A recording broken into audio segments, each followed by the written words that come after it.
নবী করিম সাল্লাল্লাহু একজন সাহাবী হযরতে জিমাম ইবনে সালাবা রাদিয়াল্লাহু তাআলা আনহু, তিনি প্রিয় নবী সাল্লাল্লাহু আলাইহি সাল্লামের কাছে এসে বলেছিলেন যে হুজুর, আপনার এবং আমাদের মাঝখানে একটা গ্রাম আছে, যে গ্রামটা হচ্ছে মুদার। এই মুদার গ্রামটা এটা এত দুষ্ট প্রকৃতির মানুষের বসতিতে পূর্ণ যে আপনার কাছে যে আমরা আসব, ওদের ভয়ে আমরা আসতে পারি। বন্ধ হয়ে গেল, আপনার কাছে আসতে আমাদের বাধা নাই। তবে এই বাধাটা কখন উঠে যায়, কখন আবার তারা দুর্ধর্ষ হয়ে বসে, কখন তারা আক্রমণ করে বসে, এই ভয়ে আমরা তরিদ আপনার কাছে চলে আসছি, আপনি আমাদেরকে কিছু শিক্ষা দেন। তো নবী করিম সাল্লাল্লাহু আলাইহি ওয়াসাল্লাম তাদেরকে বললেন যে আমি তোমাদেরকে চারটা বিষয় শিক্ষা দিব।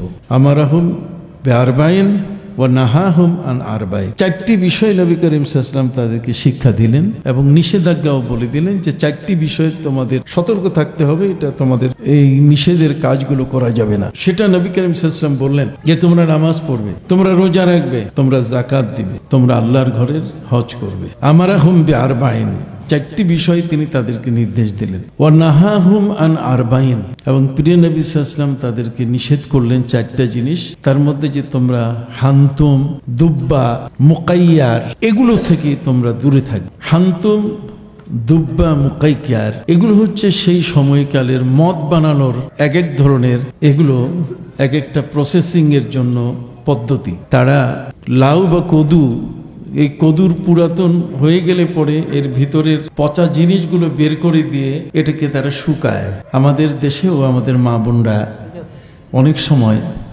আপনি দেখবেন যে ওই চাল, আমাদের আগে তো ড্রাম ছিল না, রাখার ব্যাপারে এত সুন্দর ব্যবস্থা ছিল না। এখন তো চালের বস্তার ভিতরেই প্লাস্টিক দেওয়া থাকে, পলিথিন দেওয়া থাকে, এবং যাতে চালটা নষ্ট না হয়। আমাদের দেশের আয় উপার্জনের অবস্থান অনুযায়ী আমাদের মা বোনরা, আমাদের দাদা দাদিরা, তারা কিন্তু এই কদুর ভিতরে তারা চাল রেখে এর মুখটা বন্ধ করে দিতেন। তো আরবেও কিন্তু এই কদু ছিল, কথা বুঝতে পারছেন? ছিল না এমনটা নয়। যেমন একদল ব্যক্তি তারা বলছে যে নবী করিম সাল্লাল্লাহু আলাইহি ওয়াসাল্লামের যুগে গরু ছিল না, ছাগল ছিল। ব্যাখ্যা করতে গেলেও যদি কোনো কারো ব্যাখ্যা করতে হয়, তাহলে সেই ব্যাখ্যাটা যেন হিসাব নিকাশের মধ্য থেকে হয়। নবী করিম সাল্লাল্লাহু আলাইহি ওয়াসাল্লামের যুগে যদি গরুই না থাকে, তাহলে আল্লাহ তাআলা সূরা বাকারা নাযিল করলেন কেমনে? বাকারা মানে তো গাভী, বাকারা মানে কি? তো সূরা বাকারাই প্রমাণ করছে সেই যুগে কি ছিল? গাভী ছিল, গরু ছিল, গরুর অস্তিত্ব ছিল, এটাকে অস্বীকার করা যাবে না। আপনি সমালোচনা করবেন সব দিকে ঠিক রেখে। সম্মানিত সুধী, নবী করিম সাল্লাল্লাহু আলাইহি ওয়াসাল্লামের ওই সময়কালে মানুষ মদ বানাতো। এই মদের জন্য চারটি ধরনের পাত্র তারা ব্যবহার করত। এই চারটি পাত্রের মধ্যে একটা ছিল সেই কদু। এই কদুর বশ, এটা পুরাতন হয়ে গেলে পরে এটার ভিতরে তারা খেজুর এবং পানি দিয়ে রাখতো। এটা দেখা যেত যে 5-7 দিন পরে ওই খেজুর থেকে ঝাঁক বের হতো, এক ধরনের ফেনা বের হতো, এবং সেই ফেনাটির দ্বারা নেশা সৃষ্টি হতো। যদি কেউ পান করত তাহলে সেটা নেশা আনতো, মানুষকে বেহুশ বানিয়ে দিত। তাহলে এই একটা ব্যাপার কিন্তু ছিল। আরেকটা হলো মুকাইয়ার। মুকাইয়ার শব্দের অর্থ হচ্ছে গাছের মধ্যের যে অংশটা আছে, এই অংশটাকে এটা তুলে ফেলে এটার ভিতরে হাড়ির মতো, পাতিলের মতো একটু গর্ত করে তারা সেটার মধ্যে খেজুর এবং পানি দিয়ে, এটা দিয়ে তারা ঝাঁক দিত। যেমন আমরা পাট গাছ কাটার পরে যেমন পানিতে ডুবাই রাখি, এর উপরে আমরা চাপ দিয়ে রাখি যাতে পাট গাছটা এটা পানিতে এটা যেন পচে যায়। তো ঠিক অনুরূপভাবে তারা কিন্তু এইভাবে মোকাইয়ার করত।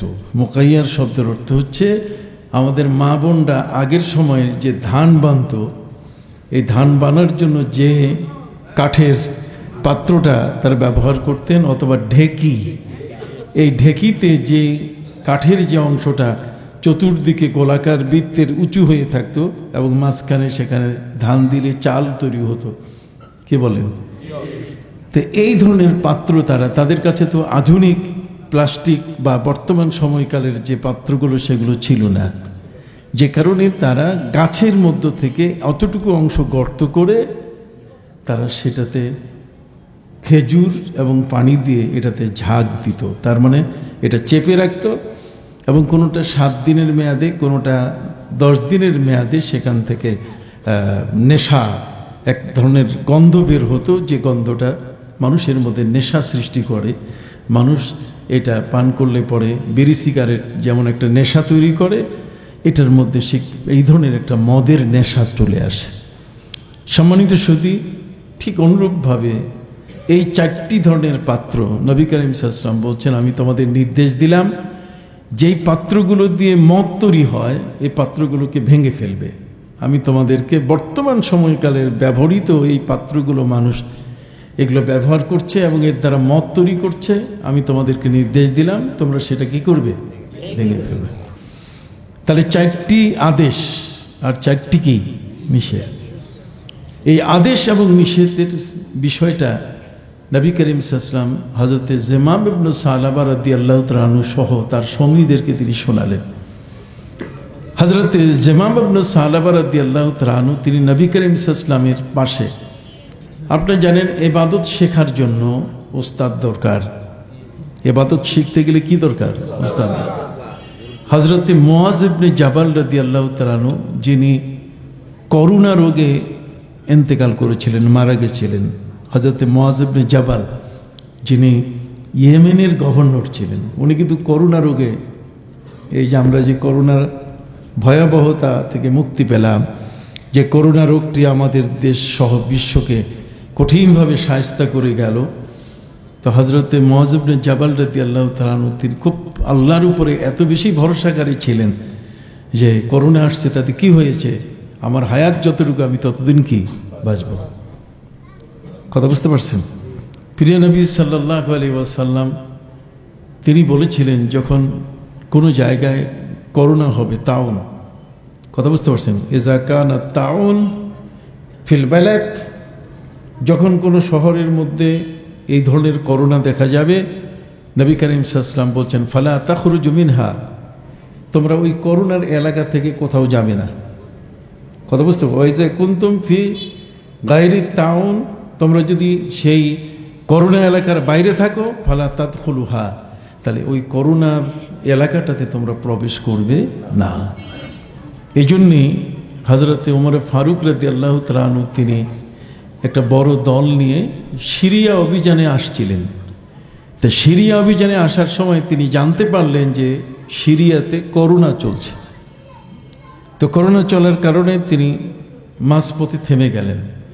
থেমে যাওয়ার পরে তিনি আনসারি সাহাবীদের সাথে পরামর্শ করলেন যে তোমরা কি বলো, আমরা কি এখন সিরিয়াতে যেতে পারি যেখানে করোনা চলছে?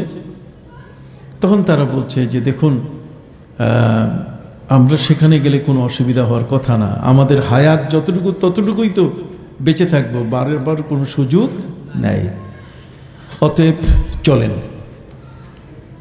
আনসারদের কাছে পরামর্শ নেয়ার পরে নবী করিম সাল্লাল্লাহু আলাইহি ওয়াসাল্লাম তখন যারা মুহাজির, যারা নবীর সঙ্গী হয়ে মক্কা ত্যাগ করে মদিনায় গেছেন, নবী করিম সাল্লাল্লাহু আলাইহি ওয়াসাল্লাম তাদেরকে ডেকে, হযরত ওমর ফারুক রাদিয়াল্লাহু তাআলা তাদেরকে ডেকে বললেন যে আপনাদের অভিমত কি? তখন তারা বলছেন যে না, নবী করিম সাল্লাল্লাহু আলাইহি ওয়াসাল্লাম করোনা আক্রান্ত এলাকায় প্রবেশ করতে নিষেধ করছেন, অতএব আমরা ফিরে যাব। কথা বুঝতে পারছেন? এই দুই দলের মধ্যে তর্ক শুরু হয়ে গেল। এর মধ্যে ওমর ফারুক রাদিয়াল্লাহু তাআলা তৃতীয় আরেকটা দল যারা কোরেশ বংশের প্রবীণ ছিলেন তাদেরকে তিনি জিজ্ঞেস করলেন যে আপনাদের অভিমত কি? আনসার এই অভিমত দিয়েছে, মুহাজির এই অভিমত দিয়েছে, আপনাদের অভিমত কি? তখন তারা বলছেন যে এখানে আমাদের অভিমত হলো যে আমাদের ফিরে যাওয়াটাই উত্তম, আমাদের মদিনায় ফিরে যাওয়াটাই কি উত্তম। তখন হযরত ওমর ফারুক রাদিয়াল্লাহু তাআলা বললেন রাজানা মিন কাদরিন ইলা কাদারিন, আমরা একটা তকদির থেকে আরেকটা তকদিরের দিকে ফিরে যাচ্ছি। একটা তকদির ছিল যে আমরা সেখানে যাব, হায়াত মওতের মালিক আল্লাহ, আর আরেকটা তকদির হচ্ছে যে বেঁচে রাখারও মালিক কে? আল্লাহ। অতএব বেঁচে রাখার জন্য, বেঁচে থাকার জন্য আমাদের জন্য সেই প্রাণপণ চেষ্টা করতেই হবে, কোনো অবস্থাতেই দুই নৌকায় পা দেওয়া যাবে না। হযরতে মুআয ইবনে জাবাল রাদিয়াল্লাহু তাআলা তিনি ছিলেন আল্লাহর প্রতি এত অটল বিশ্বাসী, তাওয়াক্কুল এত বেশি যে তিনি বলছেন যে প্রয়োজন হলে আমরা এই করোনা এলাকার পাশে যে পাহাড় আছে এই পাহাড়ের উপর আমরা উঠব। কথা বলছে এই করোনা উপরে উঠতে পারবে না, কিন্তু শেষ পর্যন্ত তিনি এই করোনায় আক্রান্ত হয়ে ইন্তেকাল করেন। তিনি ইয়েমেনের গভর্নর ছিলেন। ইয়েমেনের গভর্নর থাকার এই সময়কালীন সময়ে ইয়েমেনের রাজপুত্র, ইয়েমেনের রাজপুত্র যাকে আমরা একটু অন্য ভাষায় বলি প্রিন্স, যুবরাজ, ইয়েমেনের যুবরাজ হযরতে মুআয ইবনে জাবাল রাদিয়াল্লাহু তাআলার কাছে ইসলাম গ্রহণ করলেন। সুবহানাল্লাহ। ইসলাম গ্রহণ করার পরে হযরতে মুআয ইবনে জাবালের কাছে তিনি জানতে চাইলেন যে আপনারা কিভাবে নামাজ পড়েন, আমরা তো এইভাবে নামাজ কখনো পড়ি নাই। আপনারা কিভাবে রুকু করেন, সেজদা করেন, কিভাবে ওযু করেন, পবিত্রতা অর্জন করেন, এগুলো তো আমাদের জানা নাই, কাজে আপনি আমাদেরকে এগুলো শিক্ষা দেন। তখন হযরতে মুআয ইবনে জাবাল রাদিয়াল্লাহু তাআলা বলছেন এই শিক্ষা আমার কাছে না নিয়ে আপনি চলে যান আমাদের প্রিয় নবী সাল্লাল্লাহু আলাইহি ওয়াসাল্লামের দরবারে, তিনি মদিনা মুনাওয়ারায় আছেন। তাহলে ট্রেনিং এর জন্য কোন একটা বিষয়ে বাস্তব শিক্ষা গ্রহণের জন্য দরবারে যেতে হয়। কথা বলেন, কোথায় যেতে হয়? দরবারে। এক জায়গায় আপনি বসে থাকলে হবে না। মুআয ইবনে জাবাল রাদিয়াল্লাহু তাআলা আনহুর জ্ঞানের অভাব ছিল না। নবী করিম সাল্লাল্লাহু আলাইহি ওয়াসাল্লাম তার বাণী সম্পর্কে মুআয ইবনে জাবাল ছিলেন সবচেয়ে বড় আইনের পণ্ডিত, তিনি ছিলেন আইনবিদ। কথা বুঝতে পারছেন? অতএব ওমরে ফারুক রাদিয়াল্লাহু তাআলা আনহু তিনি জাবিয়া নামক এলাকায় বক্তব্য দিয়েছিলেন। তার বক্তব্যটা ছিল এই যে তোমাদের মধ্যে যদি কেউ কোরআন জানতে চাও, মান আরাদা আন ইয়াসআলা আনিল কোরআন ফালিয়াসআল উবাই ইবনে কাব। যদি তোমরা কোরআন সম্পর্কে জানতে চাও যে কোরআনে কি আছে, তার খুঁটিনাটি বিষয় সবগুলো, কেরাত কোনটা কব হবে, কোনটা কাফ হবে, কথা বুঝতে পারছেন, ইত্যাদি বিষয় সম্পর্কে যদি তোমরা জানতে চাও তাহলে উবাই ইবনে কাবের কাছে যাবে। উবাই ইবনে কাব কে? উবাই ইবনে কাব হলেন হযরতে উমরের যুগে 20 টাকার তারাবির ইমাম। 20 টাকার তারাবির কি ইমাম? হযরতে উমরে ফারুক রাদিয়াল্লাহু তাআলা আনহু তাকে নিয়োগ দিয়েছিলেন যে তুমি 20 টাকার নামাজ পড়াবা। ওমরে ফারুক রাদিয়াল্লাহু তাআলা আনহু ছিলেন ওয়াশাদ্দুহুম ফি আমরিল্লাহি ওমর। শাসক হিসাবে হযরতে ওমর তিনি এমন এক কঠোর শাসক ছিলেন যে তার শাসন আমলটা ছিল এতই বড় ধরনের পবিত্র একটা সময়, যে সময়কালে হযরতে ওমরে ফারুক রাদিয়াল্লাহু তাআলা আনহু তিনি নিজেই দিনের বেলায় রাষ্ট্র পরিচালনা করতেন, ফরসানুন নাহার রুহবানুল লাইল, রাতের বেলায় তিনি দরবেশ হয়ে যেতেন। দিনের বেলায় তিনি রাষ্ট্রের প্রধান আর রাতের বেলায় তিনি কি দরবেশ হয়ে যেতেন। দরবেশ হয়ে তার জীবনের কর্ম ছিল যে তাসবিহ, তাহলিল, তেলাওয়াত, জিকির, আজকার এগুলোর পাশাপাশি রাতের বেলা আমাকে খোঁজ খবর নিতে হবে যে কোথায় কোন জায়গায় কারা কি অবস্থায় আছে, আমার প্রজারা এরা ভালো আছে না মন্দ আছে। কথা বুঝতে পারছেন? এ হলেন হযরতে উমর। হযরতে উমর রাদিয়াল্লাহু তাআলা তিনি নিজেই অনেক সময় কোনো মুসাফিরের দল যখন মদিনায় আসতো, হযরত উমর রাদিয়াল্লাহু তাআলা আনহু তিনি তাদেরকে নিজেই পাহারা দিতেন। কোনো কনস্টেবল, কোনো ওসি, কোনো এসপি বা এই ধরনের ডিআইজি বা আইজি এই ধরনের কারো কাছে তিনি কোনো রকমভাবে সহযোগিতা নিতেন না। তিনি নিজেই লাঠি নিয়ে বের হয়ে যেতেন এবং তিনি তাদেরকে কি করতেন? পাহারা দিতেন। এরকম মদিনায় একবার 80 জন ব্যক্তির একটি কাফেলা এসেছিল। রাতে তিনি খবর পেয়ে সাথে সাথে হযরতে আব্দুর রহমানকে তিনি ডাকলেন যে আব্দুর রহমান তুমি একটু আসো। হযরতে আব্দুর রহমান রাতের গভীরে এসে বললেন, ওমর এই রাতের মধ্যে আপনি ডাকলেন, কি হয়েছে? হযরতে ওমর তার হাতে একটা লাঠি দিলেন যে লাঠি নাও। কয় তাহলে কি যুদ্ধের প্রস্তুতি শুরু হয়েছে, আমরা কি যুদ্ধ করতে যাব? হযরতে ওমর বলছেন যুদ্ধ নয়, বরং মদিনার উপকণ্ঠে 80 সদস্য বিশিষ্ট একটা দল তারা এসে তাঁবু খাটিয়েছে, তারা কারো কাছে কোনো আশ্রয় প্রার্থনা করে নাই। আমি রাষ্ট্রের প্রধান, আমার দায়িত্ব হচ্ছে তাদের পাহারা দেওয়া। তাদের জীবনের নিরাপত্তা দেওয়া এটা হলো আমার কি দায়িত্ব। কাজে চলো তুমি আর আমি দুজনে মিলে আমরা কি দেই, পাহারা। পাহারা দিতে গিয়ে হযরত ওমর ফারুক রাদিয়াল্লাহু তাআলা আনহু তিনি আব্দুর রহমান ইবনে আউফ রাদিয়াল্লাহু তাআলা আনহুকে বললেন যে তুমি ওই প্রান্তে থাকো আর আমি এই প্রান্তে, দুইজনেই আমরা নিরিবিলি পাহারা দিব, যাতে এদের সকাল পর্যন্ত ফজর পর্যন্ত যেন কোনো দুষ্ট দুরাচার মানুষ যেন এদের উপরে হামলা না করে। হযরত ওমর রাদিয়াল্লাহু তাআলা আনহু ৩১ লক্ষ বর্গ মাইলের তিনি শাসক ছিলেন। পৃথিবীর মধ্যে আজ পর্যন্ত কেউ এত বড় একটা অংশের ভূখণ্ডের শাসক ছিল না, এখন পর্যন্ত না। সম্মানিত সুধী, হযরত ওমর ফারুক রাদিয়াল্লাহু তাআলা আনহুর মতো ব্যক্তি তিনি আব্দুর রহমান ইবনে আউফ এবং নিজেই পাহারা দেওয়া শুরু করলেন। এর মধ্যে আমি প্রায় বলি, এর মধ্যে একটি শিশু রাত গভীর যখন হয়েছে তখন তাঁবুর ভিতর দিয়ে চিৎকার দিয়ে উঠেছে। একজন ব্যক্তির অনুভূতিটা কেমন হওয়া দরকার, একজন ব্যক্তি রাষ্ট্রের শাসক হলে তার দায়িত্ব কি। হযরত ওমর ফারুক রাদিয়াল্লাহু তাআলা আনহু তিনি আব্দুর রহমান ইবনে আউফকে বলেন চলো ওই তাঁবুর ভিতরে যে শিশুটা কাঁদছে তার কান্না বন্ধ করি। হযরত আব্দুর রহমান ইবনে আউফ বলছেন যে শিশুটির সাথে তার মা আছে, মা তাকে কোলে নিয়ে তার কান্না বন্ধ করবে। ওমর, এ ব্যাপারে আমাদের তো করার কিছু নেই। হযরত ওমর রাদিয়াল্লাহু তাআলা বলছেন তোমার এই নীতি কথা ছেড়ে দাও, আমার সাথে আসো, আমি কিভাবে কান্না বন্ধ করতে হয় দেখবে। হযরত ওমর রাদিয়াল্লাহু তাআলা আনহু তিনি তাৎক্ষণিকভাবে তাঁবুর পাশে গিয়ে তিনি সজোরে তিনি বজ্রকণ্ঠে জোর আওয়াজে তিনি বললেন, রে মা, ঘুম থেকে উঠো, তোমার শিশুটা কাঁদছে। মা ঘুম থেকে উঠলেন, শিশুর কান্না বন্ধ হলো। হযরত ওমর বলেন, দেখছো কান্না বন্ধ হয়ে গেছে, চলো তুমি তোমার জায়গায়, আমি আমার জায়গায় থাকি। দুইজনে দুই জায়গায় পাহারা দিচ্ছে। রাত্র যখন ৩টা, শিশু আবার কেঁদে উঠল। হযরত ওমর বলছেন আসো, চলো আবার কান্না বন্ধ করি। হযরত আব্দুর রহমান ইবনে আউফ তিনি বলছেন যে কান্না বন্ধ, এটা তো মায়ের কাজ, এটা তো আমাদের কাজ না। এ দেখেন অনুভূতির মধ্যে পার্থক্যটা দেখেন, চিন্তাধারার পার্থক্যটা কতটুকু। হযরত ওমরও রসুলের সাহাবী, আব্দুর রহমান ইবনে আউফ রসুলের কি সাহাবী, কিন্তু হযরতে আব্দুর রহমান ইবনে আউফ হলেন তিনি সেনাপ্রধান, তিনি রাষ্ট্রের কি প্রধান, সেনাপ্রধান, তিনি চিফ।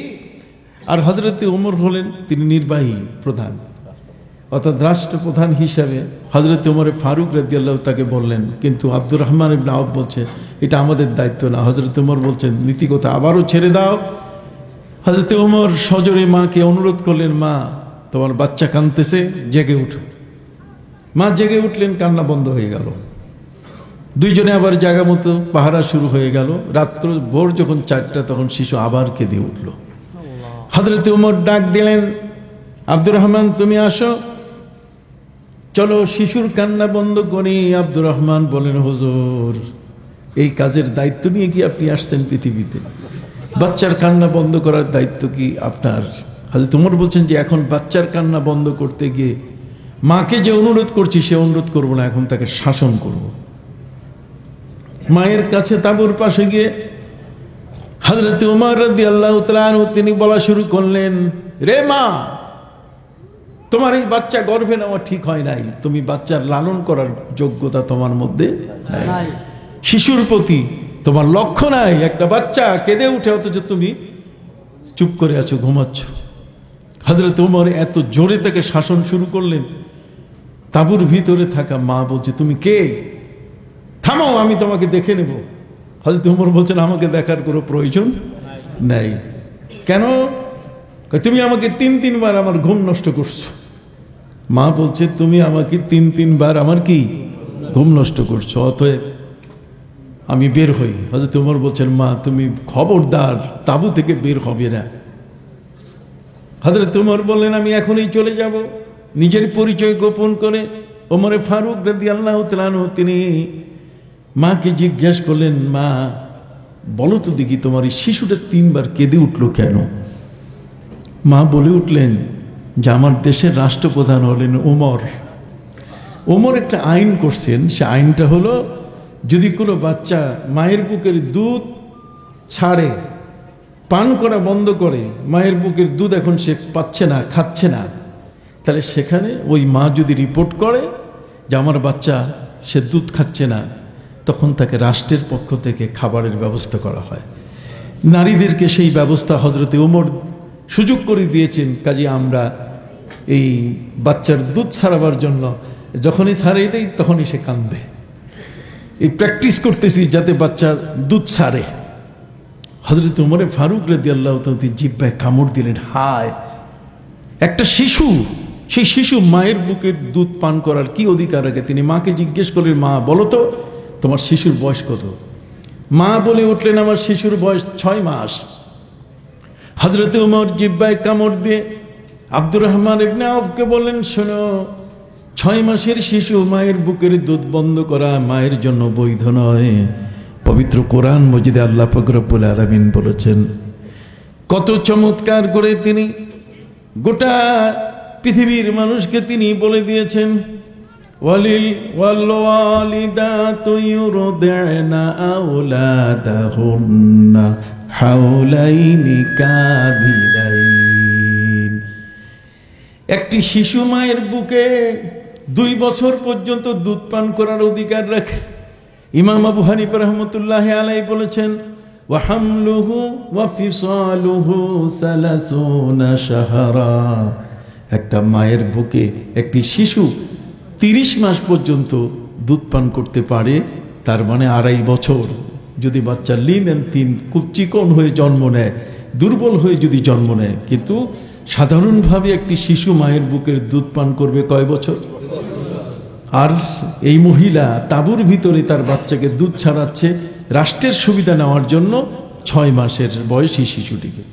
তিনি সাথে সাথে আব্দুর রহমান ইবনে আওফকে বলেন, আব্দুর রহমান, তুমি কি জানো আজকে যদি আমি এখানে না আসতাম তাহলে এই ধরনের শিশুর মিছিল হতো কিয়ামতের ময়দানে, আর আমি ওমরের বিরুদ্ধে আল্লাহর কাছে আমার বিরুদ্ধে মামলা হতো।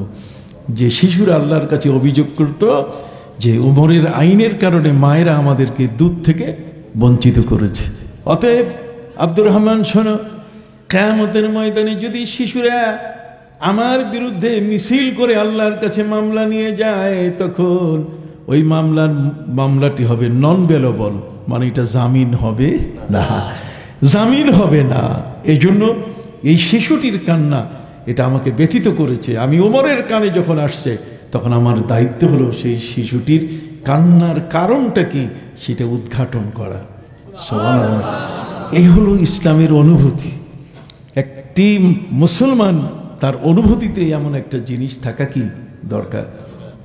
সম্মানিত সুধী, সেই ওমর রাদিয়াল্লাহু তাআলা আনহু তিনি জাবিয়া নামক এলাকায় বক্তব্য দিচ্ছিলেন। তার বক্তব্যের ভাষাটা ছিল এরকম, মান আরাদা আইয়াসআলা আনিল কোরআন, যে ব্যক্তি চায় কোরআন সম্পর্কে জানবে, তাহলে তার জন্য ওই সময়কার সবচেয়ে বড় পণ্ডিতের নাম তিনি বলে দিলেন যে উবাই ইবনে কাব। বলেন, উবাই ইবনে কাব হলেন কোরআনের পণ্ডিত। ওমান আরাদা আইয়াসআলা আনিল ফিকহ, আইন সম্পর্কে যদি কোনো ব্যক্তি জানতে চায় যে কোরআনের আইনগুলো কি কি, হযরত ওমর বলেন ফালিয়াসাল মুআয ইবনে জাবাল, সে যেন মুআয ইবনে জাবালের কাছে প্রশ্ন করে। মুআয ইবনে জাবাল হলেন কোরআনের আইনের পণ্ডিত, তিনি হলেন ব্যারিস্টার, কোরআনের কি ব্যারিস্টার। এটা সুবহানাল্লাহ কইবেন না?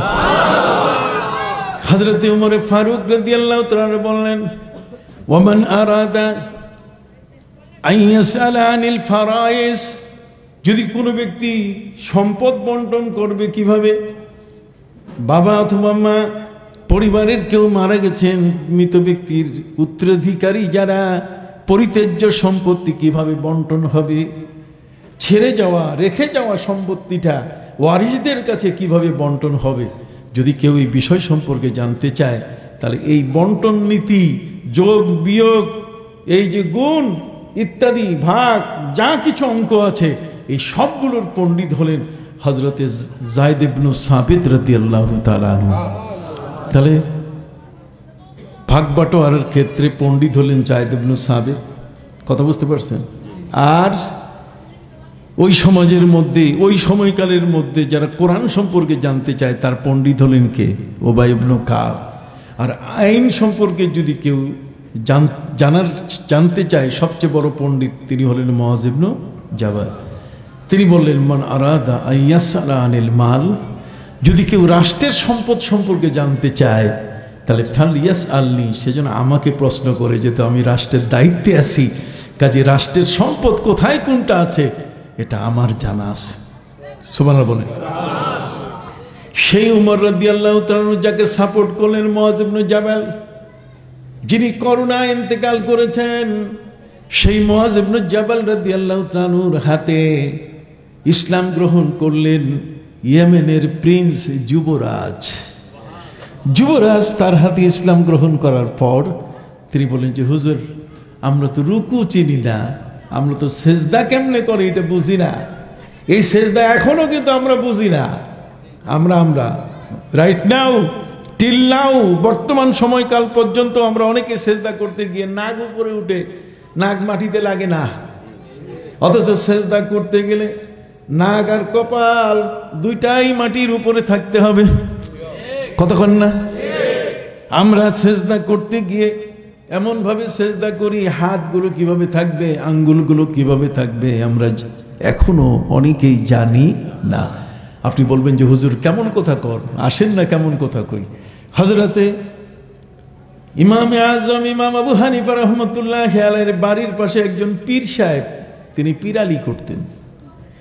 পীর সাহেব আল্লাহওয়ালা মানুষ, আমাদের মতে পীর সাহেব জিকির আজকার করা মানুষ, আধ্যাত্মিক জগতের মানুষ। ইমাম আবু হানিফা রাহমাতুল্লাহি আলাইহির স্বভাব হলো, তিনি যখন কোনো ওলি আল্লাহর সন্ধান পেতেন তখন তিনি আর ঘরে থাকতেন না, তিনি তার জিয়ারতে যেতেন, আল্লাহর ওলির সংস্পর্শে যেতেন। যেহেতু আল্লাহ তাআলা বলছেন ওয়া কুনু মাস সাদিকিন, ইয়া আইয়ুহাল্লাযীনা আমানুত্তাকুল্লাহা ওয়া কুনু মাস সাদিকিন। কথা বুঝতে পারছেন যে ইমানদার ব্যক্তি আল্লাহকে ভয় করো এবং ভালো মানুষের সাথী হও। এই জন্য ভালো মানুষের সঙ্গী হওয়ার জন্য ইমাম আবু হানিফা রাহমাতুল্লাহি আলাইহি তার জীবনের সদা তিনি ব্যস্ত হয়ে থাকতেন। তার একটা ওজিফা ছিল, যখন কোনো ভালো লোকের সন্ধান পেতেন তিনি তার পাশে চলে যেতেন, ওই ভালো মানুষটার কাছে তিনি জ্ঞান আহরণ করতেন। এইভাবে জ্ঞান আহরণ করতে করতে ইমাম আবু হানিফা রাহমাতুল্লাহি আলাইহির ওস্তাদের সংখ্যা প্রায় ৪৫০০। সুবহানাল্লাহ। যেখানে জ্ঞান আছে, যার কাছে জ্ঞান আছে তিনি তার কাছে ছুটে যেতেন। কথা বুঝতে পারছেন? এই যে জ্ঞান, যার কাছে জ্ঞানী ব্যক্তিদের পাশে যাওয়া, এটা যে ভালো একটা জিনিস। কথা বুঝে গেছি? জ্ঞানীদের কাছে গেলে যে জ্ঞান পাওয়া যায়, আলো পাওয়া যায়, অন্ধকার থেকে বাঁচা যায়, এই বিষয়টা কিন্তু আমরা অনেকেই বুঝি না। যাই হোক, হযরত ইমাম আবু হানিফা রাহমাতুল্লাহি আলাইহি ছিলেন এমন স্বভাবের মানুষ, তিনি তরিকতপন্থী ছিলেন, তিনি তরিকতের আমল করতেন, তারও পীর ছিল, তারও মুরিদ ছিল। হযরত ইমাম আবু হানিফা রাহমাতুল্লাহি আলাইহি যখন শুনলেন বাড়ির পাশে একজন পীর সাহেব আসেন, তখন উনি সেই পীর সাহেবের দরবারে পীর সাহেবের সাথে একটু মুলাকাত করার জন্য, সাক্ষাৎ করার জন্য তিনি তার বাড়িতে গেলেন। বাড়িতে যাওয়ার পরে তিনি পীর সাহেবকে আর পেলেন না, পীর সাহেব বাড়িতে নাই। হযরত ইমাম আবু হানিফা রাহমাতুল্লাহি আলাইহি তিনি পীর সাহেবের ভক্তদেরকে বললেন, মুরিদদের বললেন, পীর সাহেব আসবেন কবে? উনি তো সফরে গেছেন, সপ্তাহের আগে তিনি আসবেন না।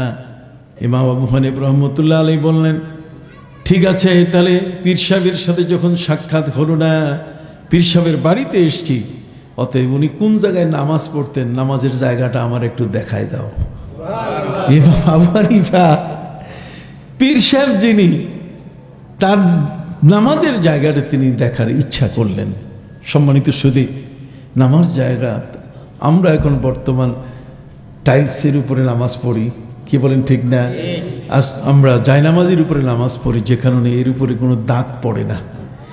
টাইলসগুলো, এগুলোতে কোনো রকম ভাবে কোনো স্পট পড়ে না। কিন্তু সেই সময়কালে তাদের কাছে এমন জায়নামাজ ছিল না, তারা মাটি পরিষ্কার করে শক্ত করে সেখানে তারা নামাজ পড়তেন, মাটির উপরে, খোলা মাটি, উপরে কোনো কাপড় নাই, কিচ্ছু নাই, জায়নামাজ নাই, এই মসৃণ করা, কথা বলেন, সমান করা মাটিকে তারা জায়নামাজ বানাতেন।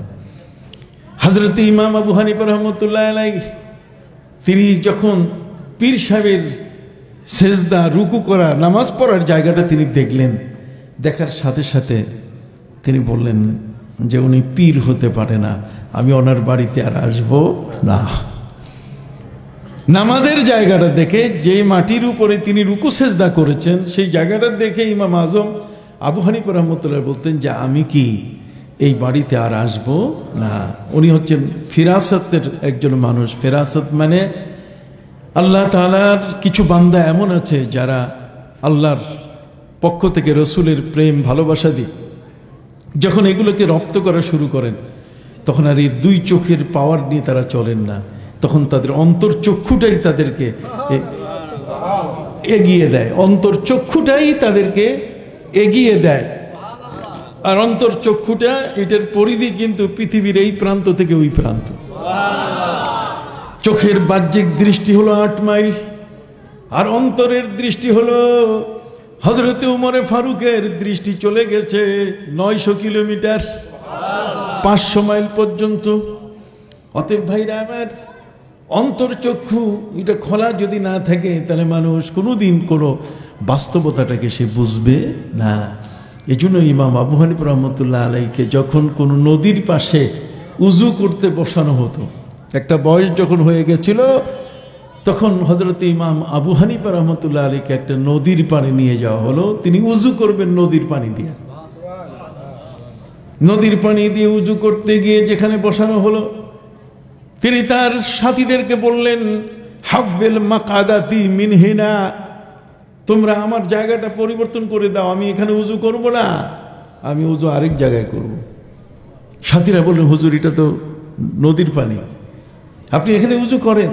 উনি বলছেন, নদীর পানি হোক না কেন, এখানে মায়ে জারি, এটা প্রবাহমান পানি, এতে উজু কোনো সন্দেহ নাই।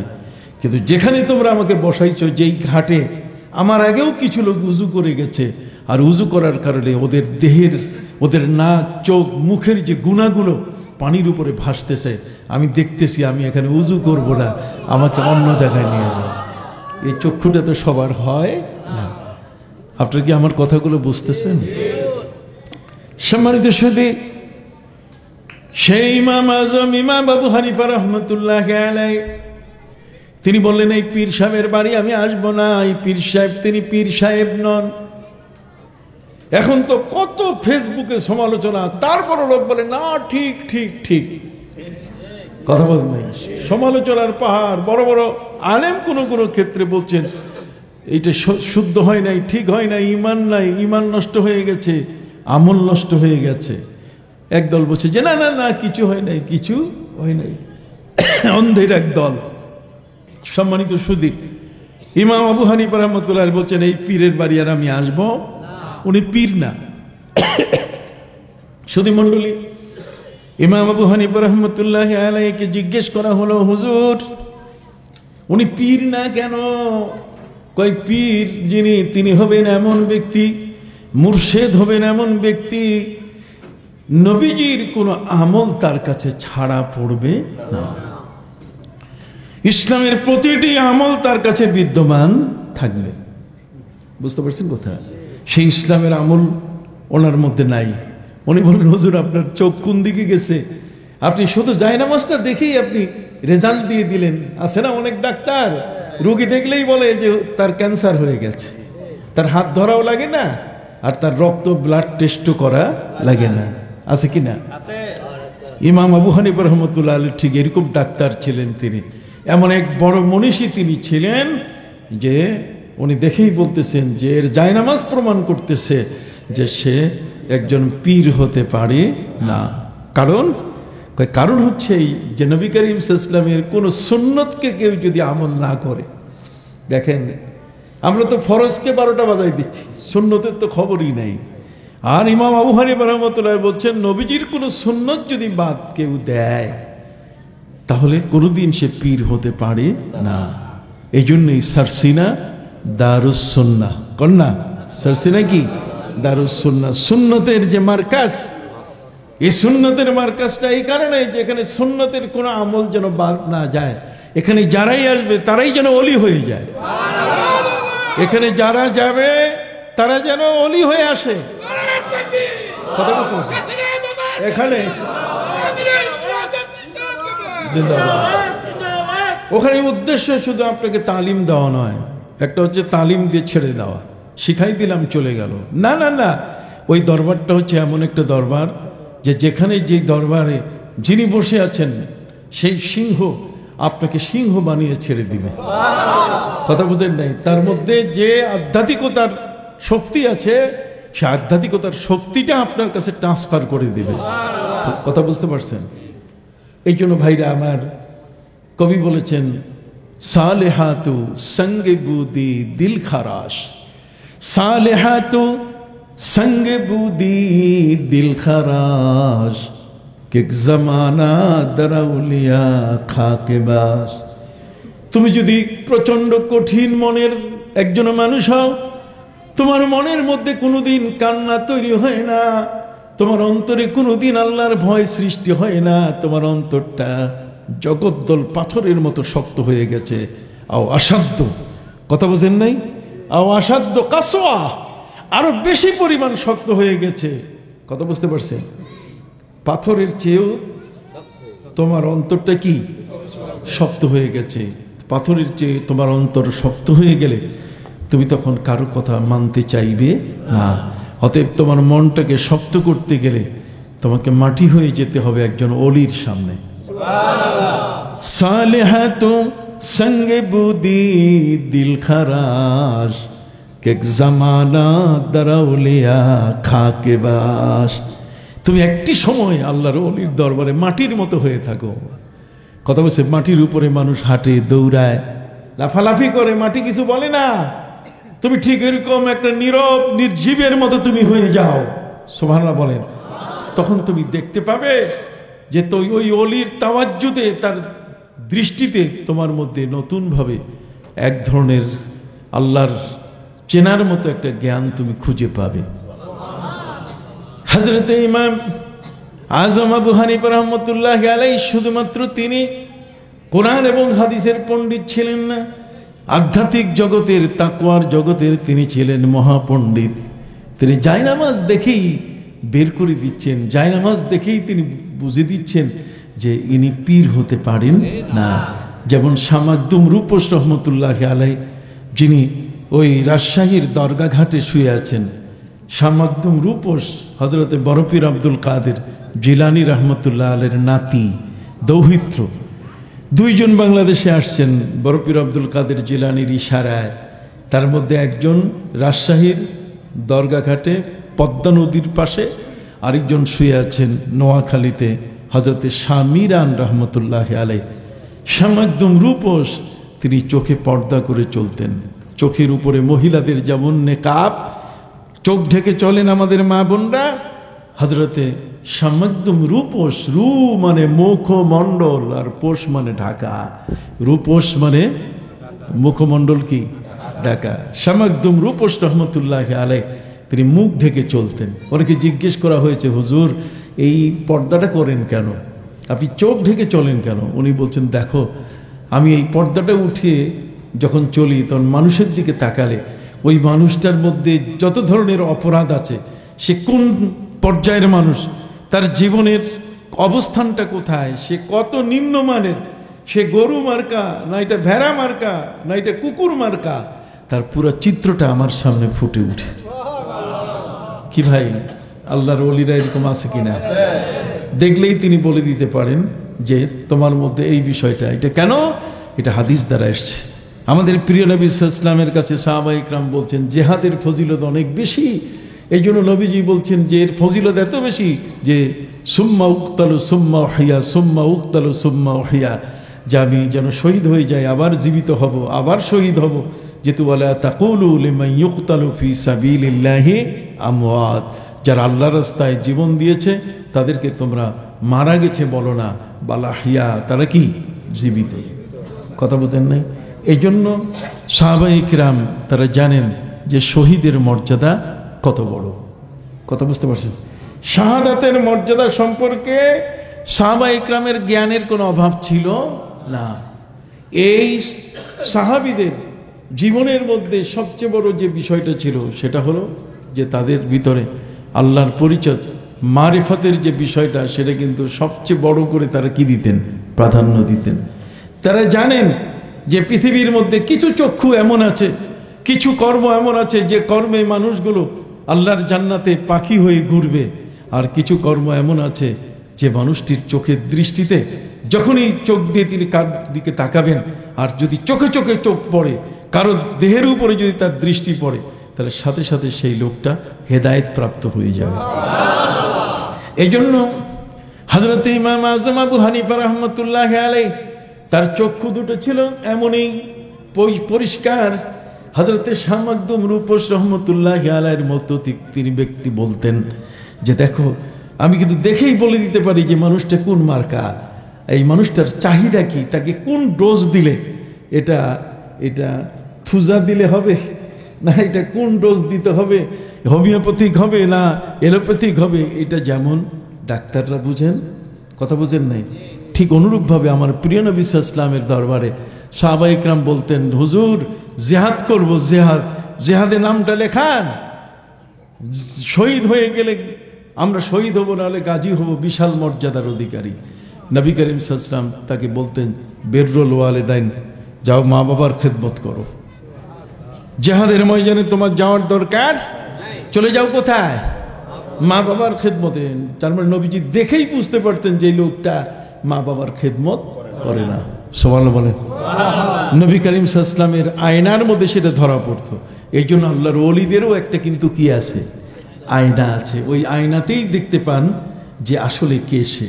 ইমাম আযম আবু হানিফা রাহমাতুল্লাহি আলাইহি তাকে বলা হলো যে হুজুর, জায়নামাজ দেখে আপনি বললেন যে এই পীর ভালো না, এই পীর সাহেবের আমল ভালো না, আপনি কেন এটা ইয়ে করলেন? তিনি বললেন, দেখো নবী করিম সাল্লাল্লাহু আলাইহি ওয়াসাল্লামের কোন সুন্নত যদি কেউ বাদ দেয়, জোরে বলেন, নবীজির কোন সুন্নত যদি কি সে কোনোদিন ওলি হতে পারে না। কই হুজুর, তাহলে এখানে কোন সুন্নতটা বাদ দিয়েছে জায়নামাজের মধ্যে একটু দেখাই দেন। তখন ইমাম আযম আবু হানিফা রাহমাতুল্লাহি আলাইহি বলেন, শোনো, মানুষ একটা হচ্ছে রুকু যখন করে তখন তার একটা অবস্থা হয়, আর যখন সে সেজদায় পড়ে তখন তার আরেকটি অবস্থায় হয়। এই দুইটা অবস্থার মধ্যে যখন সে রুকু করবে তখন হাতের আঙ্গুল ফাঁক করে, বলেন না, হাতের আঙ্গুল কি ফাঁক করে দুই হাঁটুর উপরে চেপে ধরবে, কথা বল না, দুই হাঁটুর উপরে হাতের আঙ্গুল ফাঁক করে কি চেপে ধরবে। কোন সময়? রুকুর সময়। আর যখন সেজদায় যাবে তখন আঙ্গুল ফাঁকা রাখবে না, আঙ্গুল কি সমান এই বন্ধ করে রাখবে। বুঝতে পারছেন? সেজদা করবে, সেজদার সময় এই দুইটা বুড়া আঙ্গুল, বৃদ্ধাঙ্গুল, এটা এই কানের লতি বরাবর, ঠিক এর মাঝখানে আপনি সেজদা, আর সেই সেজদা করতে গিয়ে হাতের আঙ্গুলগুলো কি মিলানো থাকবে। উনি বলছেন জায়নামাজের মধ্যে আমি দেখতেছি আঙ্গুল কি ফাঁক, কাজে ওলি না। দেখছেন? তাহলে আঙ্গুলের ছাপ দেখেই উনি বলে দিচ্ছেন উনি কি না, ওলি না। আল্লাহু আকবার। এই জন্য দরবারে যেতে হবে। মুআয ইবনে জাবাল রাদিয়াল্লাহু তাআলা ইচ্ছে করলে তাকে, তিনি আইনজীবী ছিলেন, ব্যারিস্টার ছিলেন, তিনি ইয়েমেনের যুবরাজকে, মনে আছে কিনা, ইয়েমেনের কি যুবরাজকে তিনি নিজের কাছে রেখে তিনি তাকে রুকু সেজদা নামাজের যত ধরনের পদ্ধতি আছে শিখিয়ে দিতে পারতেন। কিন্তু হযরতে মুআয ইবনে জাবাল রাদিয়াল্লাহু তাআলা তিনি বললেন, না, তুমি নবীজির দরবারে যাও, মদিনা মুনাওয়ারায় যাও, নবীর সহবতে থাকো। নবীর সহবতে থাকলে পরে তারপর তুমি বুঝতে পারবে রুকু কারে বলে, সেজদা কারে বলে, ইবাদত কাকে বলে, বন্দেগী কারে বলে। কাজেই বন্দেগীর ডিপু মার্কাস, কথা বল না, বন্দেগীর ফ্যাক্টরিতে আমি তোমাকে পাঠাই দিচ্ছি। কারণ সে সাধারণ ব্যক্তি নন। যিনি মুআয ইবনে জাবাল রাদিয়াল্লাহু তাআলার কাছে আসছেন তিনি হচ্ছেন একটা রাজকীয় ফ্যামিলির যুবরাজ, প্রিন্স, কথা বুঝেন নাই? সেই প্রিন্সকে তিনি নিজে হ্যান্ডেলিং না করে, নিজে তার দায় দায়িত্ব না নিয়ে ইবাদত বন্দেগীর বিষয়টা ছেড়ে দিলেন মদিনা মুনাওয়ারায় আমার নবীর দরবারে। সুবহানাল্লাহ। দেখছেন বিষয়টা? এটা সারসিনারও আদব। এই আদবটা কোথাকার? মাওলানা ওয়াজিহুল্লাহ, সন্দীপের মাওলানা ওয়াজিহুল্লাহ বুখারী শরীফ তিনি 6 ঘন্টায় মুখস্থ শোনাতে পারতেন। 6 ঘন্টায় যে মানুষটি বুখারী শরীফ মুখস্থ শোনায়, ওই মানুষটির আর পীরের দরকার কি? সহিহ বুখারী শুরু থেকে শেষ পর্যন্ত 30 পারা, 30 পারা বুখারীর মধ্যে এমন কোনো হাদিস নাই যে হাদিসটি দিয়ে আপনার ইবাদতের কথা বলা নাই। প্রত্যেকটা হাদিসের মধ্যে আমার জীবনের যত প্রয়োজন, হজ বলেন, যাকাত বলেন, নামাজ বলেন, রোজা বলেন, ঈমান বলেন, আমল বলেন, আখলাক বলেন, ইলমে মারিফাত বলেন, সবগুলোর কথা সহিহ বুখারীতে আছে। কাজেই সহিহ বুখারী যার হাতে আছে তার আবার পীরের দরকার কি? সহিহ বুখারী যার মুখস্থ তার তো পীরের কোনো প্রয়োজন নাই। কিন্তু মাওলানা ওয়াজিহুল্লাহ তিনি 6 ঘন্টায় কি বুখারী মুখস্থ শোনাতে পারতেন। আপনি একটু কথা বললে খুশি হব। এটা নিতান্তই আমাদের একটা ঘরোয়া মাহফিল, কি বলেন ঠিক না? এটা মাঠের মাহফিল না। এই জন্য আমি আপনাদেরকে কথাগুলো বলতেছি। সম্মানিত সুধী, প্রিয় নবী সাল্লাল্লাহু আলাইহি সাল্লামের মহান দরবার, এটা হলো এমন একটা দরবার যে দরবারে মানুষ মনুষ্যত্ব খুঁজে পায়, মানবতা খুঁজে পায়, হিউম্যানিটি খুঁজে পায়, অধিকার খুঁজে পায়, আমল খুঁজে পায়, আখলাক খুঁজে পায়, চরিত্রবান হয়। এই দরবারে আসলে পরে একটা মানুষ একটা সোনালী মানুষ হয়ে পৃথিবীর মানুষের কাছে উপমা এবং দৃষ্টান্ত হয়ে যায়। কথা কি বুঝতে পারছেন? এই জন্যই বন্ধুরা আমার, হযরত ইমাম আজম আবু হানিফা রাহমাতুল্লাহি আলাইহির মতো পৃথিবীতে এমন কিছু ব্যক্তি আছেন যেই ব্যক্তিরা জগতের মধ্যে আসার কারণে আল্লাহ পাক রব্বুল আলামিন তাদেরকে অপূর্ব শক্তি দান করেছেন। আর এই শক্তিটা তাদের তৈরি হয়েছে তাকওয়ার কারণে। কিসের কারণে? তাকওয়ার কারণে। সম্মানিত সুধী, মুআয ইবনে জাবাল রাদিয়াল্লাহু তাআলা আনহু পাঠিয়ে দিলেন। আমি বলছি সরসিনা দরবারের একটা ঘটনা। হযরতে ওয়াজিহুল্লাহ, মাওলানা ওয়াজিহুল্লাহ তিনি পুরা বুখারী শরীফ মুখস্থ। তো যার বুখারী মুখস্থ তার আবার পীর লাগে কি? কিন্তু উনি বারবার স্বপ্ন দেখতেছেন যে আমার পীরের দরবারে সরসিনার দাদা হুজুর কিবলা হযরত মাওলানা শাহ সুফি নিসারউদ্দিন আহমদ রহমতুল্লাহ আলাইহি তার কাছে তিনি আসতেছেন। বারবার স্বপ্ন যোগে দেখেন। সাধারণ মানুষের স্বপ্ন একরকম, আলেমদের স্বপ্ন আরেক রকম। আলেমরা যারা স্বপ্নের তাবির জানেন, আলিম যারা আছে তারা স্বপ্ন সম্পর্কে বুঝতে পারেন। এই জন্য অনেক সময় এমন কথা আছে, সাধারণ মানুষ আলেমদের কোনো স্বপ্নের কথা শুনলে তারা এটাকে তালমিল করতে পারে না, তখন সমালোচনা করে। কিন্তু আলেমরা কখনো সমালোচনা করে না। হযরতে ওয়াজিহুল্লাহ তিনি সহিহ বুখারীর হাফেজ, কিন্তু স্বপ্ন দেখতেছেন কি সরসিনা তিনি যাচ্ছেন। কথা বুঝতে পারছেন? সরসিনা তিনি যাচ্ছেন, এটা হতেই পারে। উনি সরসিনা দরবারে পৌঁছে গেলেন। মানুষ দেখে বলছে, হুজুর উনি তো মাওলানা ওয়াজিহুল্লাহ হাফেজে বুখারী, বুখারীর হাফেজ। বুখারীর হাফেজ যে মানুষটা, সে মানুষটার সামনে আপনার আমার মতো মানুষ টিকে ওখানে পাত্তা পায়? দাদা হুজুর কিবলা রাহমাতুল্লাহি আলাইহি তিনি জিজ্ঞাসা করলেন, বাবা আমার এখানে আপনি আসছেন কেন? উনি উত্তর দিলেন, হুজুর শুধু স্বপ্ন দেখি আপনাকে। আমি এত বড় বুখারীর হাফেজ হওয়ার পরও আমার উপরে নির্দেশ আপনার কাছে আসার। পৃথিবীর মধ্যে কিছু আলেম এমন আছে যাদের এলেম এত বেশি, ওই এলেমটা বেশি, ওই বেশি এলেমটাকে আরো ঝালাই করার জন্য এটার উপরে যেন ময়লা না থাকে। কথা বল না, আমাদের দেশে আমার আলেম আছে যে আলেমদের মাথার মগজের জ্ঞানের মধ্যে ময়লা ঢুকছে। ময়লা ঢুকার কারণে আর কথাবার্তা ঠিক নাই, কথা বোঝেন নাই, প্রলাপ বকে, কখনো এইটা কয় কখনো এইটা কয়, হযরত আলীকে মাতাল কয়, অমুককে এইটা কয়, তমুককে এইটা কয়। এই যে অপরাধমূলক কথাগুলো তারা বলছে, তারা জানে না যে এই বিষয়গুলো নিয়ে কথা বলা যে কত অপরাধ। এরা শেষে ভুল বুঝে এরকম হাত তুলে মাফ চায়। কার কাছে মাফ চায়? তারা অপরাধ করেছে আল্লাহর কাছে, এরা অপরাধ করেছে নবীর কাছে। তো নবী মাফ করলে তারপরে তো মাফ হবে। আমি মাফ করলে হবে? নবী কি আপনাকে দায়িত্ব দিছে নাকি যে আপনি তারা মাফ করে দেন? কথা বুঝতে পারছেন?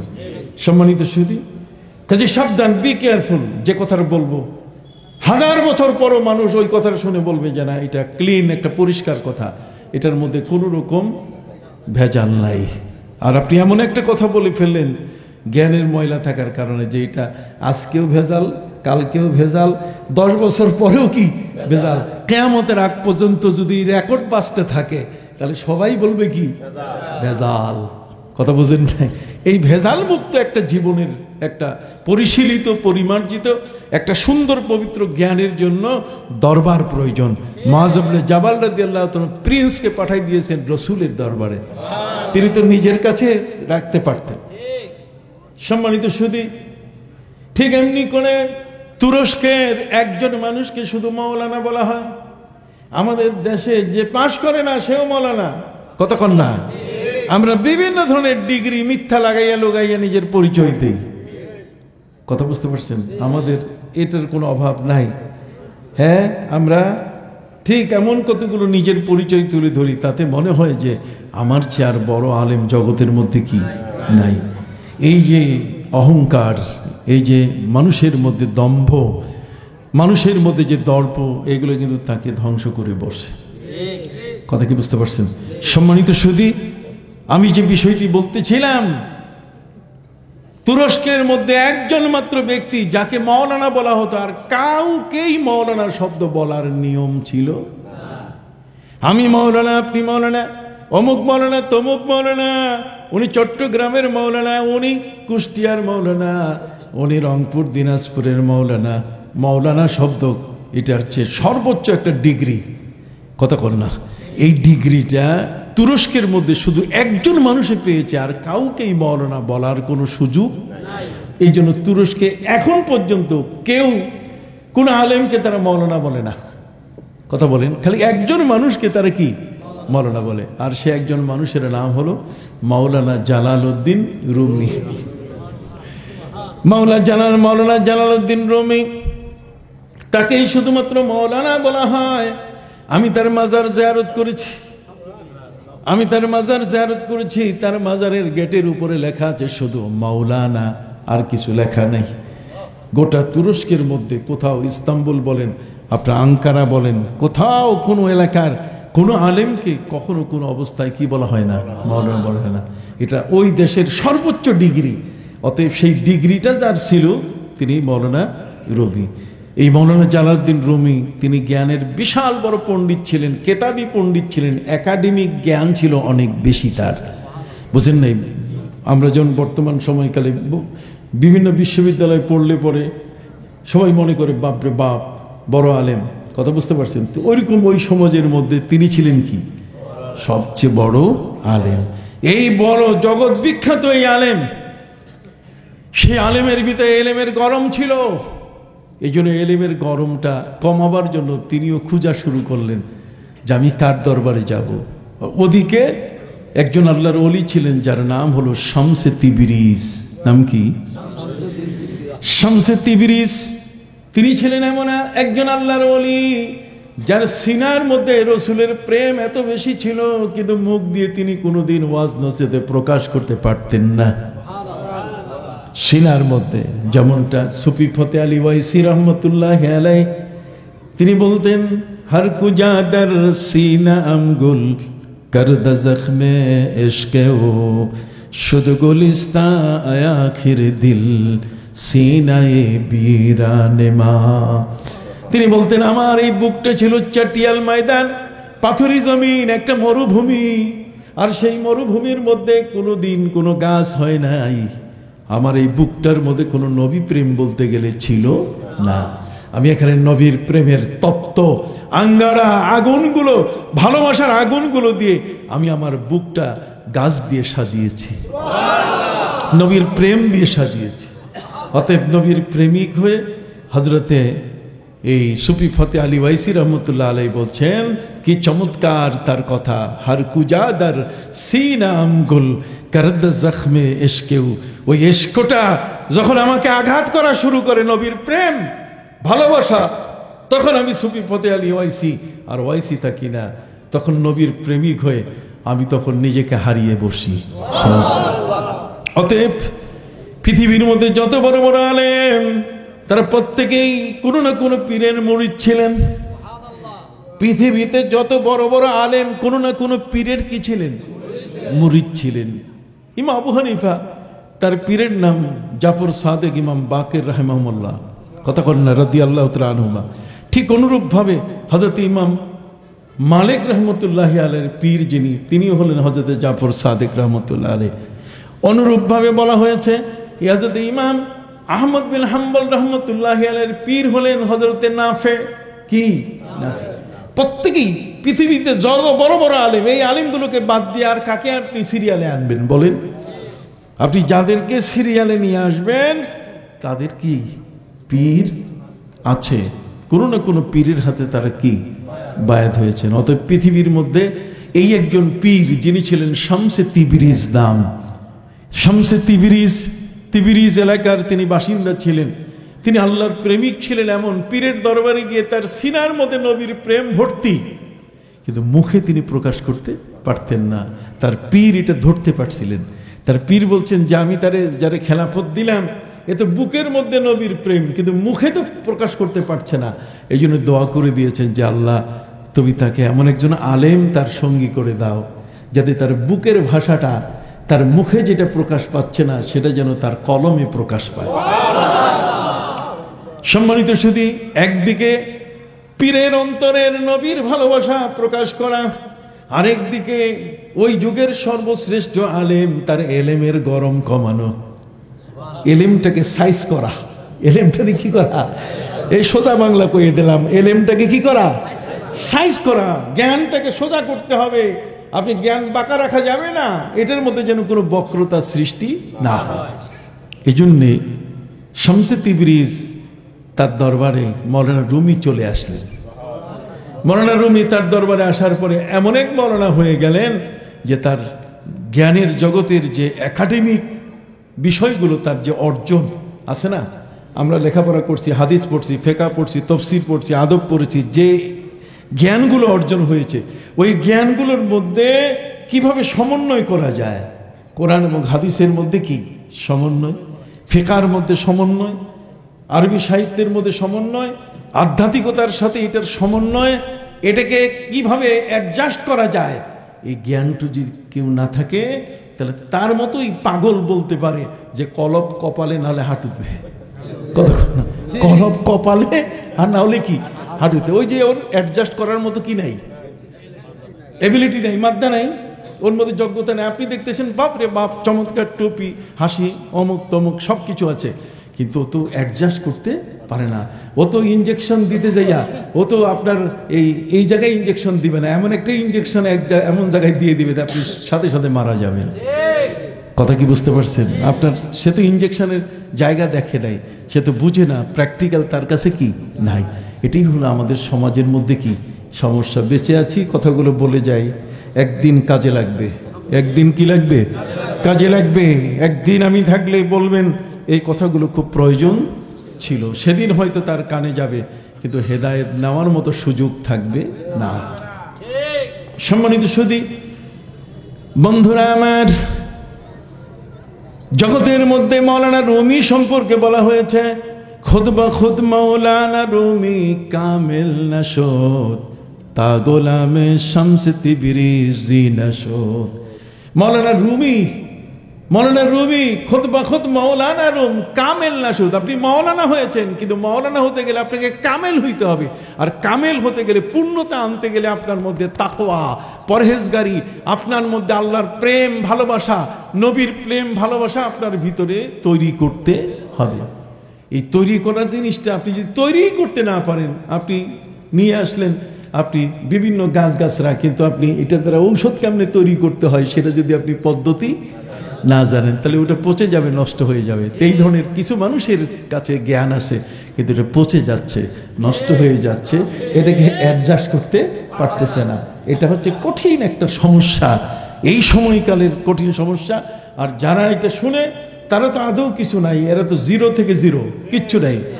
যতটুকু জিরো ছিল তার চেয়ে ডাবল জিরো খাওয়ার জন্য ওই সমস্ত ব্যক্তির কথা শুনতে যায়, যাতে করে আর তাদের ইমান আখলাককে ধরে রাখতে পারে না।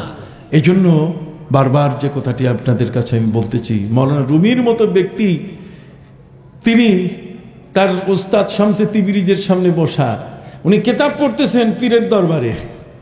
শামসে তিবরিজ তার কেতাবগুলো কেড়ে নিয়ে কূপের মধ্যে ফেলে দিলেন, যে পীরের দরবারে আসছো, কেতাব কি? কেতাব আমার কাছে আসছে। পীরের দরবারে আসলে তোমার কেতাবের প্রয়োজন নাই। পীর হলেন, অলি হলেন এমন একজন ব্যক্তি যাকে আল্লাহ তাআলা তার আমলের পূর্ণতা দান করেছেন। قال إن اتبعتني فلا تسألني عن شيء حتى أحدث لك منه ذكرا। পীরের দরবারে তুমি একেবারে কালমাইয়াতে আলা ইয়াদিল গাসিল, মুর্দার যেমন লাশ যেমন গোসল দানকারীর হাতে থাকে, তুমি ঠিক সেইভাবে থাকবে। ওখানে যাইয়া তুমি চাটামি করো না, আমি খুব জানি, আমি অনেক জানি, কথা বুঝেন নাই, আমি অনেক কিছু না। ওই জায়গাটা হলো একটা নীরবের জায়গা। আপনি যত নীরব থাকবেন আল্লাহর ওলির দরবারে, তত আপনি আপনার সিনার মধ্যে আল্লাহর পক্ষ থেকে নেয়ামত রাজি এসে ভরপুর হওয়া শুরু করবে, আপনার ভাণ্ড পরিপূর্ণ হয়ে যাবে। এই যে দরবারে যাওয়া দরকার। মাওলানা ওজিহুল্লাহ চলে আসলেন স্যার সিনার দাদা হুজুর কেবলার দরবারে। দাদা হুজুর কেবলা এত বড় একজন আলেম পাইছেন, এখন আর আসে, কালকেই তিনি সারা পৃথিবীকে জানাই দিতে পারতেন, আরে মাওলানা ওজিহুল্লাহ হাফেজে বুখারী আমার মুরিদ। তাহলে এটাই তো বিশাল একটা গর্ব। কিন্তু না, তিনি বলেন, বাবা আপনি সহিহ বুখারীর হাফেজ, এত বড় আলেম, আপনার মতো আলেমকে বায়াত করার মতো ক্ষমতা আমার কাছে নাই, চলেন আমার পীরের দরবারে। উনিও দরবার দেখালেন। হযরত মুআয ইবনে জাবাল যেমন রসুলের দরবার দেখাই দিলেন, প্রিন্স যুবরাজকে যে ওই দরবারে যাও, আর ঠিক সারসিনা দাদা হুজুর কেবলা রহমতুল্লাহি আলাইহি তিনি এত বড় একটা চান্স পেয়ে গেলেন। এত বড় একজন বুখারীর হাফেজ তার কাছে বায়াত হতে এসছে, আজকে পাগড়ি দিলে কালকেই সুনাম ছুটে ছড়িয়ে পড়বে যে মাওলানা ওজিহুল্লাহর মতো হাফেজে বুখারীর মতো তার হাতে বায়াত, চলো সবাই আমরা যাই। কিন্তু উনি এমন একজন আল্লাহর ওলি, উনি তাকে বায়াত করালেন, অর্থাৎ তাকে পাগড়ি দিয়ে হোক, হাত দিয়ে হোক, বায়াত করালেন না। বায়াত ইসলামে এটি একটা অপূর্ব বিষয়। বায়াত মানে শপথ, আর এই শপথ আমাদের মধ্যে আছে। রাষ্ট্রপ্রধান শপথ নেয়, সেখানে গুনাহ হয় না, সেখানে বেদাত হয় না, কথা বলেন না। মেম্বার সাহেব শপথ নেন, চেয়ারম্যান সাহেব শপথ নেন, নেন কি না? রাষ্ট্রের দায়িত্ব নিতে গিয়ে রাষ্ট্রপ্রধান যারা, তারা শপথ নেন। এই শপথটাকে আরবিতে বলে কি? বায়াত। পবিত্র কোরআন মজিদে আল্লাহ পাক রব্বুল আলামিন বায়াতের রিদওয়ানের কথা বলেছেন। গাছের নিচে বসে নবীজির হাতে সাহাবায়ে কেরাম হাত রেখে বায়াত গ্রহণ করেছেন, সে বায়াতের কথা আছে। শুধু তাই নয়, বরং আকাবায়ে উলা, আকাবায়ে সানিয়া, নবী যখন মক্কার মাটিতে নির্যাতিত হচ্ছিলেন, তখন মদিনার একটি দল গোপনে আকাবা নামক পাহাড়ের উপরে উঠে নবীকে আমন্ত্রণ জানিয়ে নবীজির হাতে তারা কি হয়েছেন?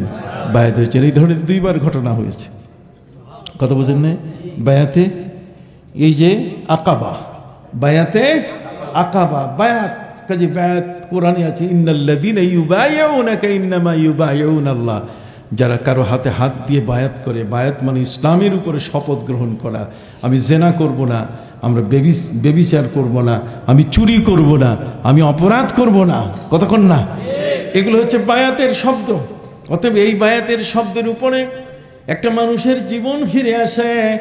সম্মানিত সুধী, সারসিনা দরবারের দাদা হুজুর কিবলার কাছে এত বড় একজন আলেম, বিশ্বখ্যাত, 6 ঘন্টায় বুখারী শরীফ মুখস্থ শুনিয়েছে, পৃথিবীতে কোনো আলেম জন্ম নেয় নাই। আনোয়ার শাহ কাশ্মীরি, বাইহাকিল আসার, বাইহাকিল আসার, সেই সময়কালের ইমাম বাইহাকি, দেওবন্দের একজন বড় আলেম। আনোয়ার শাহ কাশ্মীরি বলেছেন, 70,000 কিতাব আমার লাইব্রেরিতে আছে, যদি প্রতিটি কিতাব পুড়ে যায়, সব কিতাব যদি আগুনে পুড়ে যায়, তাহলে আমি প্রত্যেকটা কিতাব শুরু থেকে শেষ পর্যন্ত লিখতে পারবো। উনি বুখারী শরীফ তার মুখস্থ ছিল, কিন্তু তার শোনাতে যে সময়টা লাগতো সেটা 8 ঘন্টা, আর মাওলানা ওজিহুল্লাহ লাগতো কি 6 ঘন্টা। এই 6 ঘন্টার আলেম 6 ঘন্টা বুখারী পড়াতে পারেন, বুখারী মুখস্থ শোনাতে পারেন, সে মানুষটি চলে গেছেন কোথায়? সারসিনা।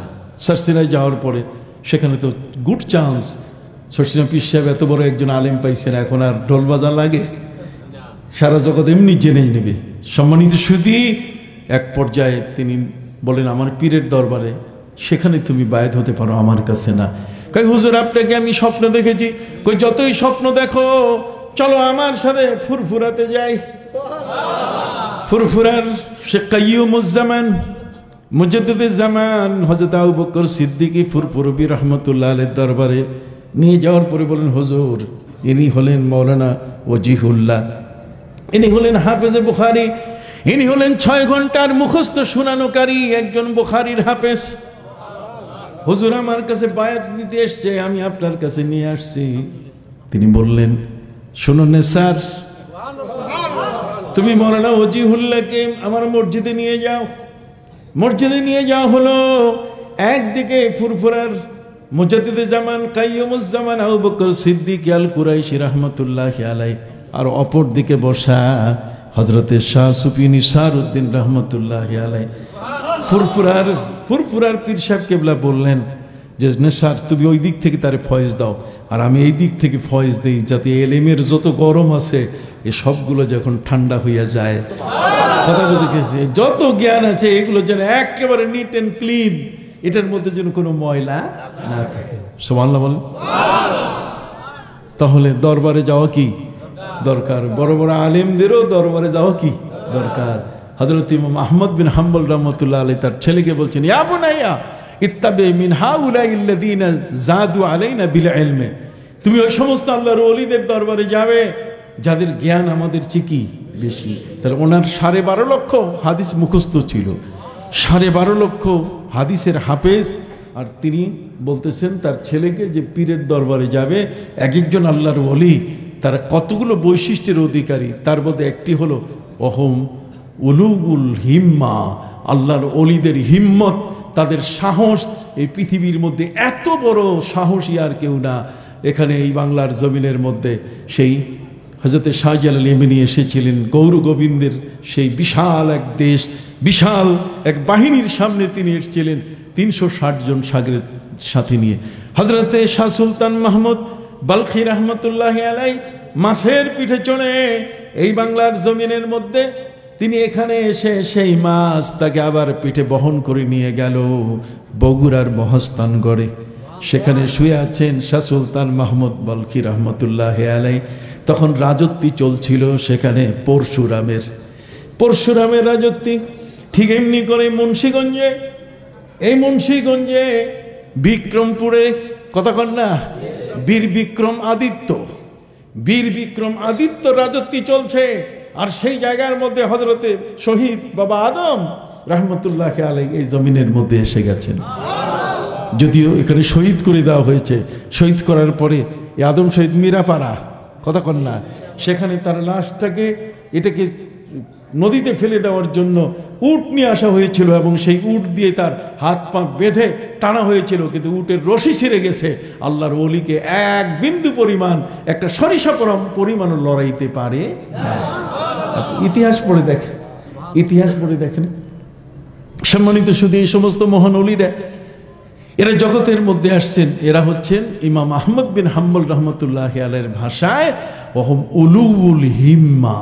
উলুউল হিম্মা শব্দের অর্থ, উলু মানে আলী, আলী শব্দের অর্থ হচ্ছে বিশাল বড়, হিম্মত মানে হিম্মতের অধিকারী। তারপরে এত বড় শক্তির অধিকারী যে পৃথিবীর রাজা বাদশাহ কাউকেই তারা কখনো পরোয়া করতেন না। যাদের কারণে আজকের ইসলাম বাংলাদেশে, কথা বল না, যাদের কারণে ইসলাম কি আল্লাহ দিন এই বাংলাদেশের মধ্যে এসছে। সুবহানাল্লাহ বলেন।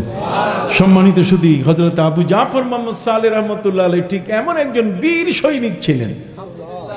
এই জমিনের মধ্যে, এই মাটির মধ্যে কোনো বাংলায় কোনো ফিকহের কিতাব ছিল না, মাসলা মাসাইল জানার কিতাব ছিল না। এটা সর্বপ্রথম খেদমত করেছে সারসিনা দরবার শরীফ তরিকুল ইসলাম লিখে। মারিফতের উপরে কোনো বাংলা ভাষায় বুঝবে মানুষ, ইলমে মারিফত কাকে বলে, তালিমে মারিফত বই সারসিনা দরবার থেকে লেখা হয়েছে। কথা কি বুঝতে পারছেন? এই দরবার হচ্ছে একটা পবিত্র, বিশুদ্ধ এবং সমালোচনার ঊর্ধ্বে নবীর সুন্নতের উপরে পাবান একটা দরবার। কথা বোঝেন নাই? যেই দরবারের যোগসূত্র হচ্ছে দুই দিক থেকে, একদিক থেকে হলো কুরাইশ বংশের সাথে, আর সেই কুরাইশ বংশের পাশাপাশি বাপ দাদা আবার দাদার বাবা, কথা কন না, সেই ফোরফাদার গ্র্যান্ডফাদারের সাথে সম্পর্ক। এই জন্য সরসিনার বর্তমান পীর সাহেবকে দেখেন না, ড্যাম কেয়ার যে কথাগুলো বলে আমি অবাক হয়ে যাই যে এগুলো তো সহজে কারো মুখ থেকে বের হয় না। সুবহানাল্লাহ। আমরা দোয়া করি আল্লাহ পাক রব্বুল আলামিনের কাছে, আমরা চিন্তায় ছিলাম যে কোন অবস্থা ঘটে, এখন দেখি বাপ দাদা এরপরে তালুই, কতক্ষণ না, এই তিনজনের শক্তি মুখ দিয়ে বের হচ্ছে, এক একটা বুলেটের মতো বের হচ্ছে।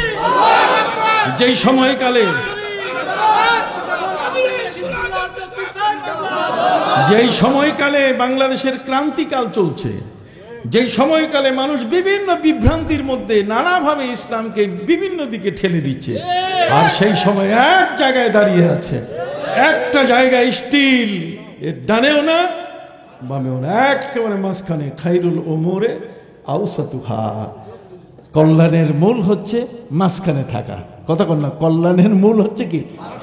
নবীজি বলছেন, পবিত্র কোরআনের আয়াতেও বলা আছে, কাযালিকা জাআলনাকুম উম্মাতান ওয়াসাতাল লিতাকুনু শুহাদা আলান নাস ওয়া ইয়াকুনার রাসূলু আলাইকুম শাহীদা। অতএব সম্মানিত, শুধু একটু আগায় আসেন, আমার ভাই জনাব মেম্বার সাহেব, তার বিশাল আয়োজন, আলহামদুলিল্লাহ। আপনি আসেন, আপনি এদিকে আসেন। ওই এবার সরসিনায় আমার সাথে দেখা, আলহামদুলিল্লাহ, সরসিনা দরবারে উনি গেছেন, আমরাও তার অনুভূতি শুনবো, কি বলেন, ঠিক কিনা? এমন এক দরবার। বসেন, আপনি বসেন, আপনার সুবিধা মতো বসেন, চেয়ারে বসেন, এখানেই বসেন। ভাইরা আমার, এই জন্য সহবতে সালে তোরা সালে কুনাত, সহবতে তলে তোরা তলে কুনাত। ভালো মানুষের সঙ্গী হবেন, সৎসঙ্গে স্বর্গে বাস, আর অসৎ সঙ্গী সর্বনাশ। কথা বুঝতে পারছেন? আল্লাহর ওলিদেরকে চেনে না এমন কেউ না জগতের মধ্যে, সকল প্রাণী এরাও কিন্তু আল্লাহর ওলিদেরকে কি চেনে। যা হোক, আমি বলতেছিলাম যে বিষয়টা, সম্মানিত সুধী, আল্লাহর ওলিদের সম্পর্কে ইমাম আহমদ বিন হাম্বল, যার জানাজার নামাজের মধ্যে প্রায় 6 লক্ষের উপরে মানুষ অংশগ্রহণ করেছিল। কত? 6 লক্ষ। তার বাড়ির পাশের মানুষ না, বাস ভাড়া করে আনে নাই, কত বোঝেন নাই, চলেন জানাজা পড়ি। বরং তার জানাজার নামাজের মধ্যে যারা এসছেন, কেউ ফিলিপাইন থেকে গেছেন, কতক্ষণ, কেউ শ্রীলঙ্কা থেকে গেছেন, কেউ মঙ্গোলিয়া থেকে গেছেন, কেউ চীন থেকে গেছেন, কেউ জাপান থেকে আসছেন। কথা বুঝতে পারছেন? সম্মানিত সুধী, পৃথিবীর বিভিন্ন অঞ্চল থেকে বাগদাদে প্রায় 6 লক্ষ মানুষের ভিড় তার জানাজার নামাজে অংশগ্রহণ করতে। ইমাম আহমদ বিন হাম্বল, ইমাম আহমদ বিন হাম্বল রহমতুল্লাহ আলাই, তারই জানাজায় এত মানুষ যারা আসলো, তাদেরকে জিজ্ঞেস করা হলো যে আপনারা আসলেন কি করে? এই জানাজা তো আপনাদের পাওয়ার কথা না, কি কোন? ঢাকায় যদি কেউ মারা যায়, তাহলে নারায়ণগঞ্জ থেকে যদি রাস্তায় জাম লাগে, ফতুল্লার জাম লাগুক আর যেখানেই জাম লাগুক না কেন, সাইনবোর্ডের যদি জাম লাগে, তাহলে সেই লাশের দাফনের সময় পর্যন্ত যাওয়া যায় না। আর যদি সেটা আজিমপুরে হয়, কি বলেন, ঠিক কিনা? সম্মানিত সুধী, অথচ ফিলিপাইন থেকে তার জানাজা পড়ার জন্য চলে আসছেন। তার জানাজা একদিন, 2 দিন, 3 দিন দেরি করা হয়েছে তা নয়, বরং যেদিন তিনি ইন্তেকাল করেছেন সেদিনেই তার জানাজার নামাজ পড়া হলো ইমাম আহমদ বিন হাম্বল রহমতুল্লাহ আলাইহির। আর সেখানে হাজির হলেন ফিলিপাইনের মানুষ। ওনাদেরকে জিজ্ঞেস করা হয়েছে যে তোমরা আসলা কিভাবে? আমরা স্বপ্ন যোগে দেখেছি যে ইমাম আহমদ বিন হাম্বলের জানাজায় শরীক হলে তুমি এখন থেকে রওনা করো, তখনও 1 মাস পথ বাকি। ওই তখন থেকে হাঁটা শুরু করেছি, আসা শুরু করেছি, আস্তে আস্তে এসে এখানে পৌঁছার পরেই আমরা জানতে পারলাম যে তিনি ইন্তেকাল করেছেন। তার জানাজায়, আল্লাহর ওলিদের জানাজায় শরীক হওয়ার জন্য এই ধরনের আল্লাহর জমিনের মধ্যে যারা এই ধরনের স্বপ্ন দেখে আসছেন, খবর পেয়ে যারা আসছেন, কথা বুঝেন নাই, তারা আত্মীয় নন, স্বজন নন, কিন্তু আল্লাহর ওলিদের জানাজায় শরীক হওয়ার জন্য এই ধরনের ব্যক্তিরা পৃথিবীর থেকে ছুটে আসার মানে সাধারণ নয়, এটার মানে অনেক বড়। যে ইমাম আহমদ বিন হাম্বল রহমতুল্লাহ আলাই, তিনি হলেন ইমাম বুখারীর উস্তাদ। কার উস্তাদ? ইমাম বুখারীর উস্তাদ ইমাম আহমদ বিন হাম্বল হলেন ইমাম শাফি রহমতুল্লাহ আলাইহির উস্তাদ। কথা বল না? অতএব ইমাম আহমদ বিন হাম্বল তিনি এত বড় আলেম, এত বড় ওলি তিনি ছিলেন, যেই ওলি হওয়ার কারণে তার জানাজার নামাজে বিশ্বের মানুষগুলো একত্রিত হয়ে গেল। এটি সাধারণভাবে মূল্যায়ন করার নয়, গভীরভাবে চিন্তা করার জিনিস। ইমাম আহমদ বিন হাম্বল রহমতুল্লাহ আলাইহির মতো ব্যক্তি, তার জানাজায় এত লোক আসলো কিভাবে? আর হেঁটে আসলো না উড়ে আসলো কি করে? আমি আপনাদেরকে একটু তথ্য দেই।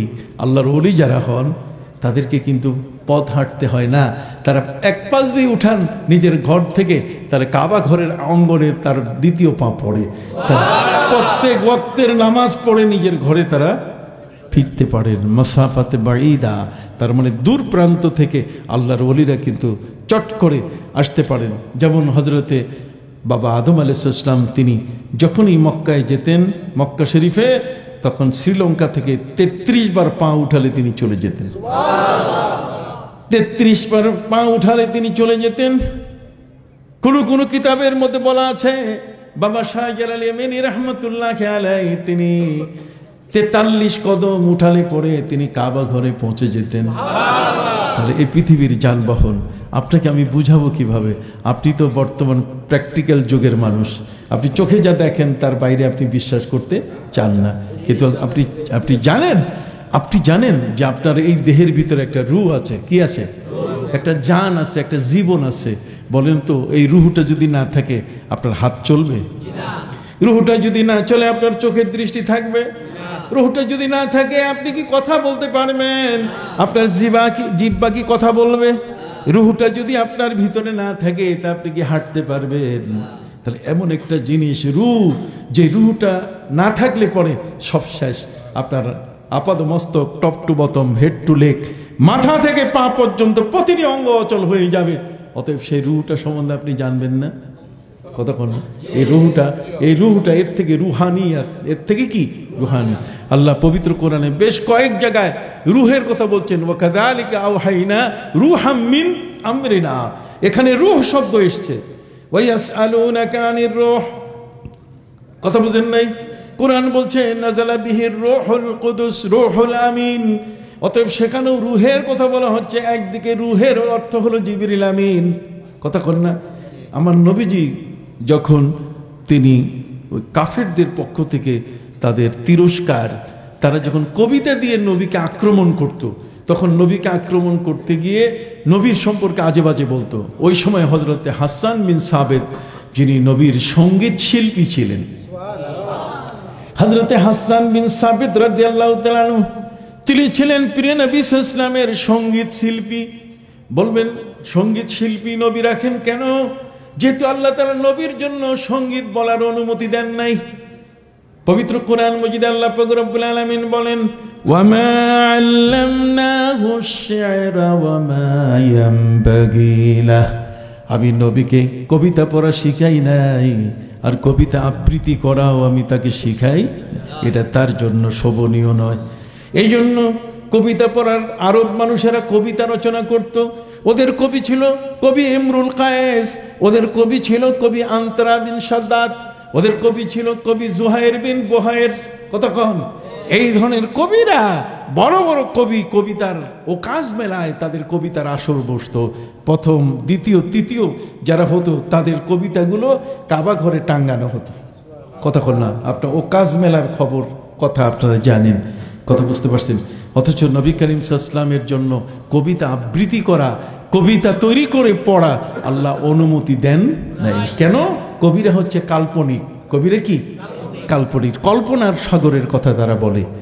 কথা বুঝে গেছে? ওয়াহুম ফি ওয়াদি ইয়াহিমুন। ওরা যখন কোনো একটা জগতে ঢুকে যায় তখন সেখানে গিয়ে মিথ্যা সত্য সবগুলোকে মিশ্রণ করে কথা বলা শুরু করে। এই জন্য নবী যদি কবি হতেন তাহলে মানুষ তার কথা বিশ্বাস করতে চাইতো না। এই জন্য আল্লাহ তাআলা তাকে কবি করেন নাই। কিন্তু কবিরা যখন তাদের কবিতা দিয়ে নবীকে আঘাত করত, তখন নবী করিম সাল্লাল্লাহু আলাইহি ওয়াসাল্লামের পক্ষ হয়ে একজন ব্যক্তি ছিলেন শায়েরে মুখতারাম। শায়েরে মুখতারাম বলে, এমন একজন কবি যিনি জাহিলি যুগের, নবীর পূর্বে 600 বছরের যে কালো অন্ধকার যুগ ছিল, সেই অন্ধকার যুগেও তিনি কবি সম্রাট ছিলেন। সেই কবি সম্রাট হলেন হযরতে হাসান বিন সাবিত রাদিয়াল্লাহু তাআলা আনহু।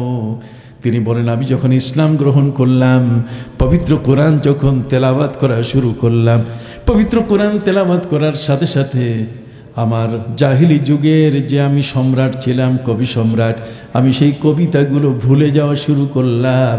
এবং সেই কবিতার মধ্যে যে সমস্ত কথাবার্তা ছিল, সেগুলো যে নেহায়েত এমন কতগুলো অশ্লীলতায় পরিপূর্ণ ছিল। কথা কন, অশ্লীলতায় কি পরিপূর্ণ ছিল। আরব জগতের কবিরা তারা প্রথম 10 লাইন মদের ব্যাখ্যা না করলে, কোনো নারীর আচল সম্পর্কে, তার চেহারা সম্বন্ধে, ঠিক তার নিন্দনীয় জায়গা সম্বন্ধে যতক্ষণ পর্যন্ত প্রশংসা করত না, ততক্ষণ পর্যন্ত কবিতার মান বাড়ত না। কবিতার মান সৃষ্টি করতে গেলে সেই সমস্ত গোপন বিষয়গুলোকে উল্লেখ করে করে, যেগুলো লজ্জা, যেগুলো শরম আসে, সেই কথাগুলো প্রকাশ করাটাই হলো সেই যুগের কবিদের কি কবিতার মূল বৈশিষ্ট্য।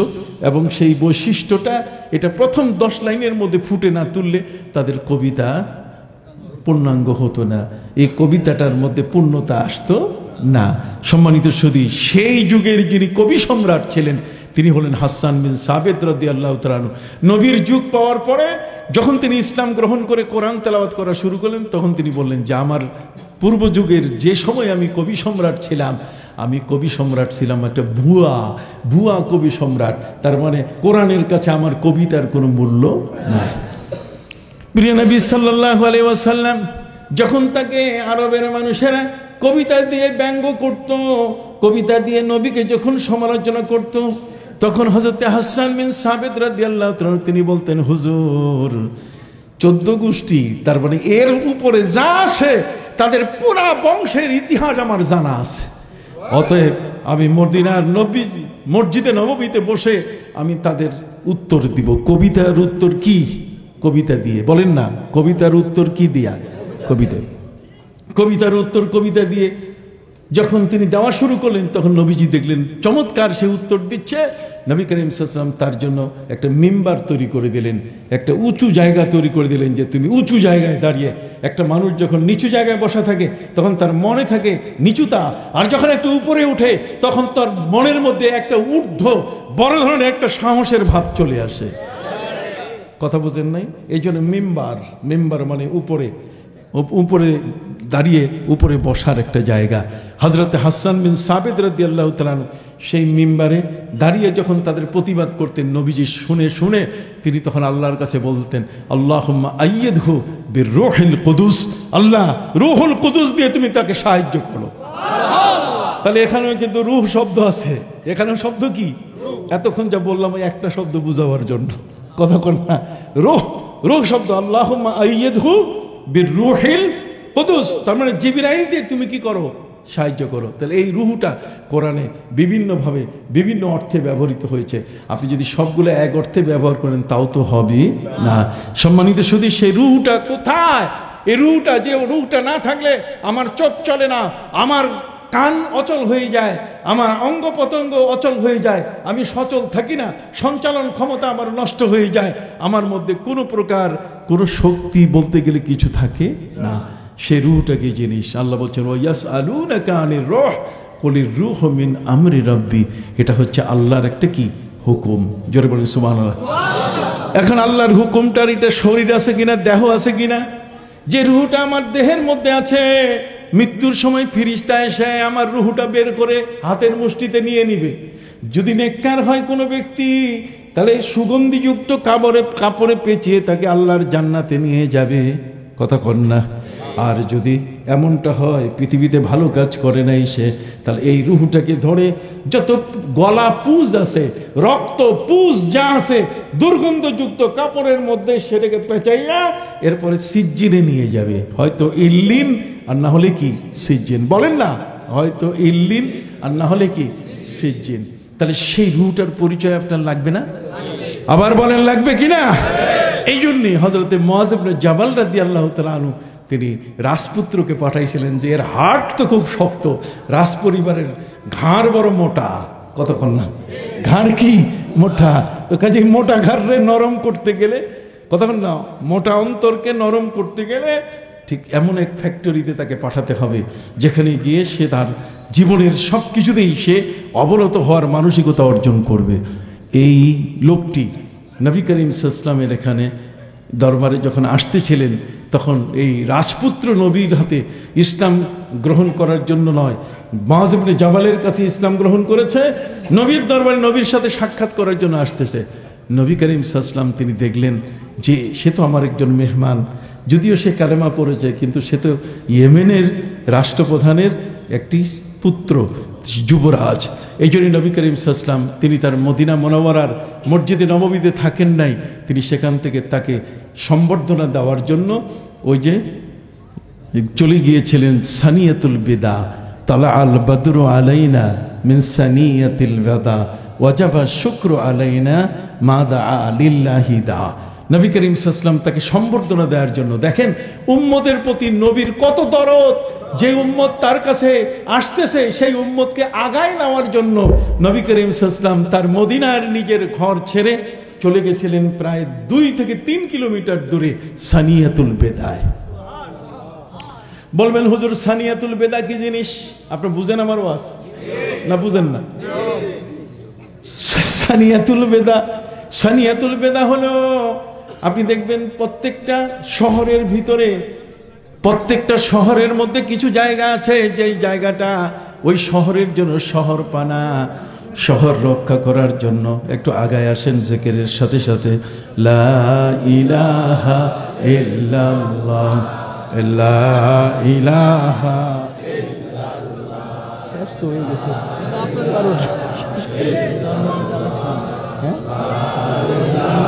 আপনি লা ইলাহা ইল্লাল্লাহ, লা ইলাহা ইল্লাল্লাহ, লা ইলাহা ইল্লাল্লাহ, হাসবি রব্বি জাল্লাল্লাহ, মা ফি কলবি গায়রুল্লাহ।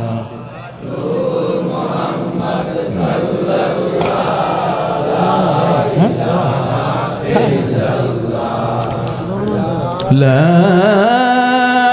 ইলাহা ইল্লাল্লাহ মুহাম্মাদুর রাসূলুল্লাহ সাল্লাল্লাহু আলাইহি ওয়াসাল্লাম। সানিয়াতুল বিদা হলো, প্রত্যেকটা শহরের কিছু জায়গা আছে। যদি বিদেশের কোন রাষ্ট্রপ্রধান আমাদের দেশে আসে, তাহলে হযরত শাহজালাল রহমতুল্লাহ আলাইহি এয়ারপোর্টে সেখানে আমাদের সরকার প্রধান যান, ঠিক কিনা? যায় কিনা? সেখানে যায়।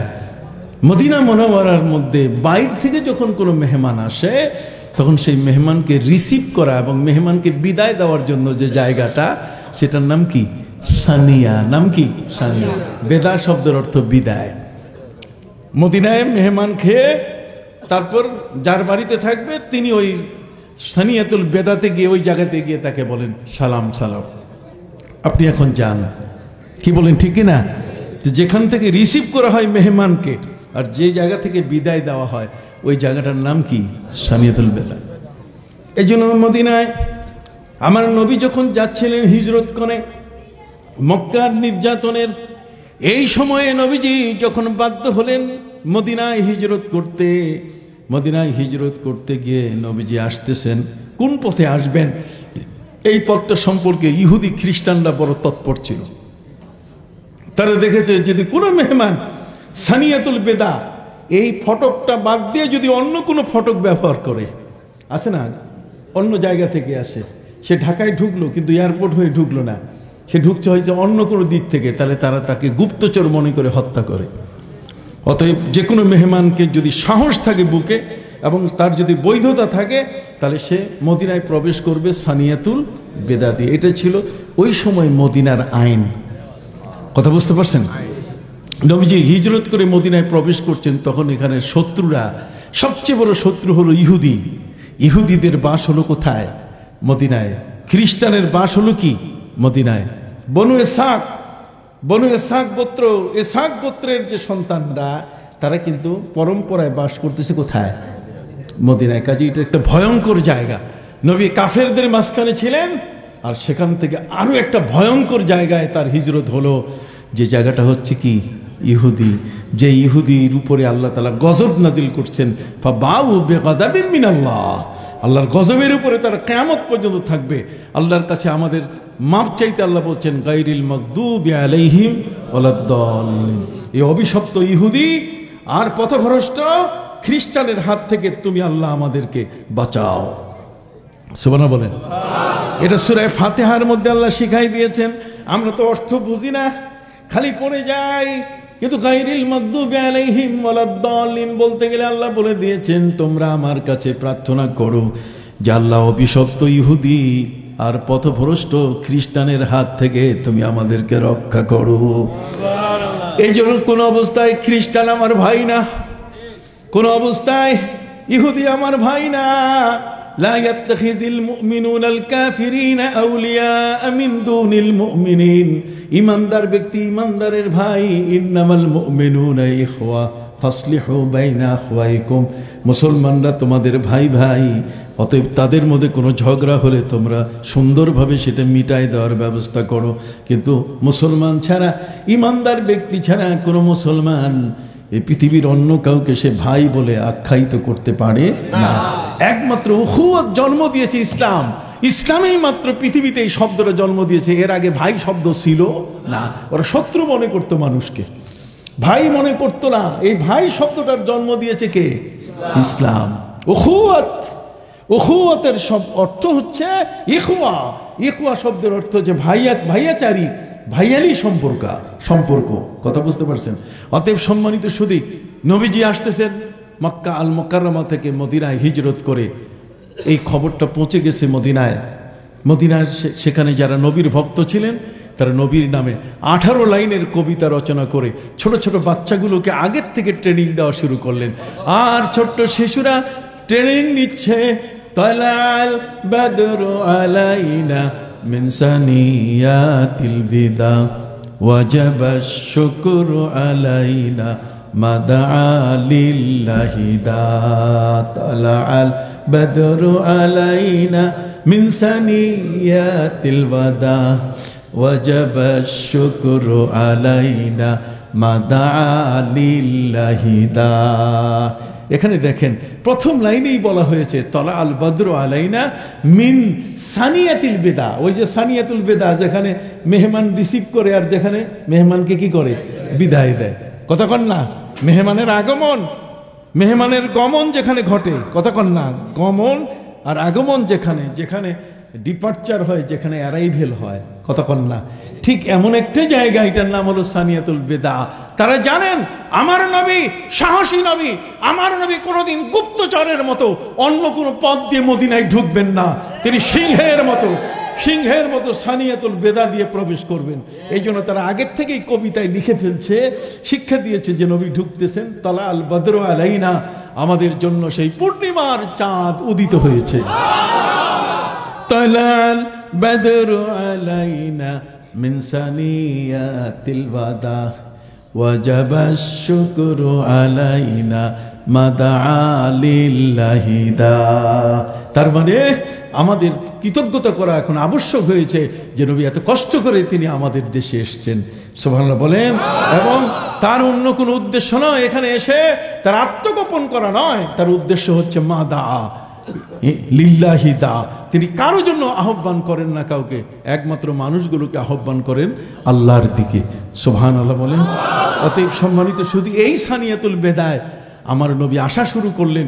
মুআয ইবনে জাবাল রাদিয়াল্লাহু তাআলা আনহুর হাতে ইসলাম গ্রহণকারী সেই যুবরাজ তার আগমনে সাহাবায়ে কেরাম বলেন, হুজুর যুবরাজকে আমরাও একটু দেখব। নবীজি বলছেন আসো, তাহলে আমার দল ভারী হবে। সাহাবায়ে কেরামের বিশাল কাফেলা নিয়ে নবীজি সানিয়াতুল বেদা পর্যন্ত পৌঁছলেন। ইতিমধ্যে ইয়েমেন থেকে যুবরাজ আবার নবীর সাথে মিলিত হলেন। নবীজি সঙ্গে করে নিয়ে আসলেন। তাহলে সেই লোকটা যুবরাজ ইসলাম গ্রহণ করেছে। আমার নবীর চেয়ে কি আপনার মর্যাদা বড়? একজন মেহমান সে যেই হোক না কেন, সেই মেহমানের সম্মান দেখাতে গিয়ে আমার প্রিয় নবী সাল্লাল্লাহু আলাইহি ওয়াসাল্লামের মতো মহান ব্যক্তি তাকে রিসিভ করার জন্য, তাকে এগিয়ে ইস্তেকবাল করার জন্য এগিয়ে গেলেন কত দূরে। অতএব এটা আমাদের আদর্শ। এইভাবে নবীজি আস্তে আস্তে ভঙ্গুর সমাজকে একটি সুশীল সমাজে বিনির্মাণ করলেন, একটা সুন্দর সমাজ তিনি তৈরি করলেন এমনভাবে যেই সমাজের মধ্যে মানুষ কোনোদিন এইভাবে কোনো মেহমানকে সম্মান দিত না। আর নবীজি সেই সম্মানের পথটা খুলে দিয়ে দিলেন। এই পথটা এটা দরবারে না আসলে পাওয়া যায় না, সঙ্গ না দিলে, সাথী না হলে কখনো এটা পাওয়াও যায় না, কখনো এটা দেখাও যায় না। আপনারা কি বুঝতেছেন? এই জন্য সঙ্গ দরকার। আল্লাহর ওলিদের কাছে যাবেন। কবি বলেছেন, আজ বাহারা কৈশা ওয়াসর সবজ সং, আজ বাহারা কৈশা ওয়াসর সবজ সং, খাক সুতা গুলবুরায়াত রং বেরং, খাক সুতা গুলবুরায়াত রং বেরং। তুমি যদি পাথরের উপরে কোনো বীজ দাও, তাহলে জীবনে কোনোদিন তুমি সেখানে গাছের আশা করতে পারো না। পাথরের উপরে তুমি বীজ দিলে সেটা পড়ে যাবে, সেখানে গাছ জন্ম নিবে না।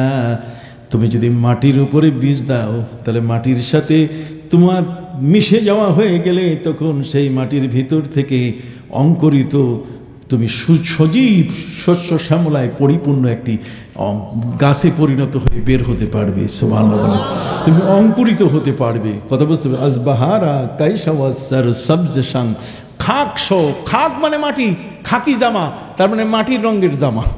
খাক শো, তুমি মাটি হয়ে যাও। গুলবুর আয়াত রং বেরং, তাহলে দেখবে রং বেরঙের রকমারি ফুল তোমার থেকে কি ফুটে উঠবে।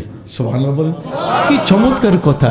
এই জন্য আমি আমার ভাইদের খেদমতে আরজ করতে চাই, যিনি আমার নবী সাল্লাল্লাহু আলাইহি সাল্লামের দরবারে আসলেন, নবীজির দরবারে হযরত মুআয ইবনে জাবাল রাদিয়াল্লাহু তাআলা আনহু যাকে পাঠাই দিলেন নবীর দরবারে এসে তিনি 20 দিন ছিলেন। 20 দিন। কয়দিন ছিলেন? 20 দিন। এই 20 দিনের নবীজির পাশে আবু বকর সিদ্দিককে তিনি বলছে, আবু বকর একটু তুমি পরের লাইনে থাকো, মেহমানকে আমার সাথে দাও। ও কিন্তু আমার কাছে নামাজ শিখতে আসছে, ও কিন্তু আমার কাছে রুকু শিখতে আসছে। কথা কন। তাহলে এই 20 দিনে তিনি রুকু শিখলেন নবীর কাছে। ওনার নাম হলো, এই যুবরাজের নাম হলো হযরত ওয়াইল ইবনে হুজর। নাম কি? হযরত ওয়াইল ইবনে হুজর। ওয়াইল ইবনে হুজর 20 দিন তিনি শিখে গেছেন নবীর দরবারে। এরপরে তো নতুন অ্যামেন্ডমেন্ট হয়েছে। অ্যামেন্ডমেন্ট বুঝেন তো? আইনের সংশোধনী হয়েছে, আইন পরিবর্তন হয়েছে।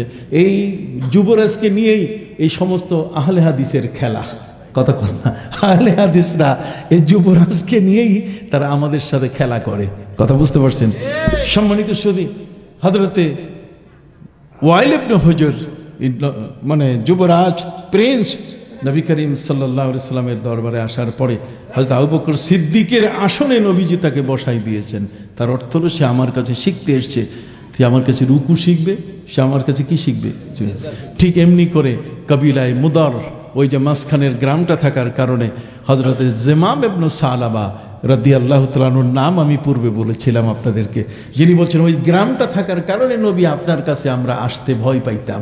এখন যেহেতু হুদাইবিয়ার সন্ধি হয়ে গেছে, কাজে এই হুদাইবিয়ার সন্ধি হওয়ার কারণে এখন আপনার কাছে আসতে আমাদের কোনো বাধা নাই। কাজে আপনি আমাদেরকে এমনভাবে শিখাই দেন যে যাতে যদি কোনো কারণে সন্ধি ভঙ্গ হয়ে যায়, তাহলে আমাদের যেন আমলগুলো চালাই নিতে কোনো কষ্ট না হয়। তখন আমার আহম আর বাইন, তাদেরকে 4টা জিনিস শিখালেন আর 4টা জিনিস কি নিষেধ করলেন। আপনারা কি বুঝতে পারছেন?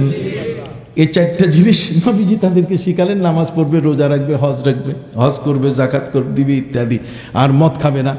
মানে তোমরা এই সমস্ত মদের বোতল, অনেক সময় এমন আছে গুলিস্তানে যে মদের বোতল, এগুলো মদ খাইয়া ছেড়ে দিয়েছে, ফেলে দিয়েছে, আর সেগুলো এখন গুলিস্তানে বিক্রি করে, আর আমাদের বাড়িতে এনে এগুলোতে আমরা পানি খাই। খবরদার, মদের যে বোতল এগুলো কিনে আনা যাবে না।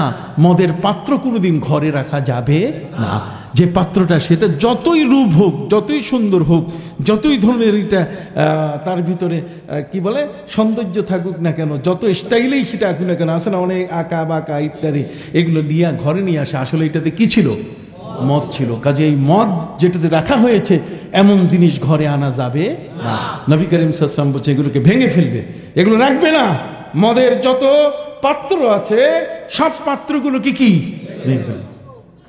কথা বুঝতে পারছেন? সম্মানিত সুধী, জিমাম ইবনে সালাবা রাদিয়াল্লাহু তাআলা আনহু নবীর দরবারে এসে 4টা জিনিস শিখলেন, 4টা জিনিসের নিষেধাজ্ঞা পেলেন। কয়টা?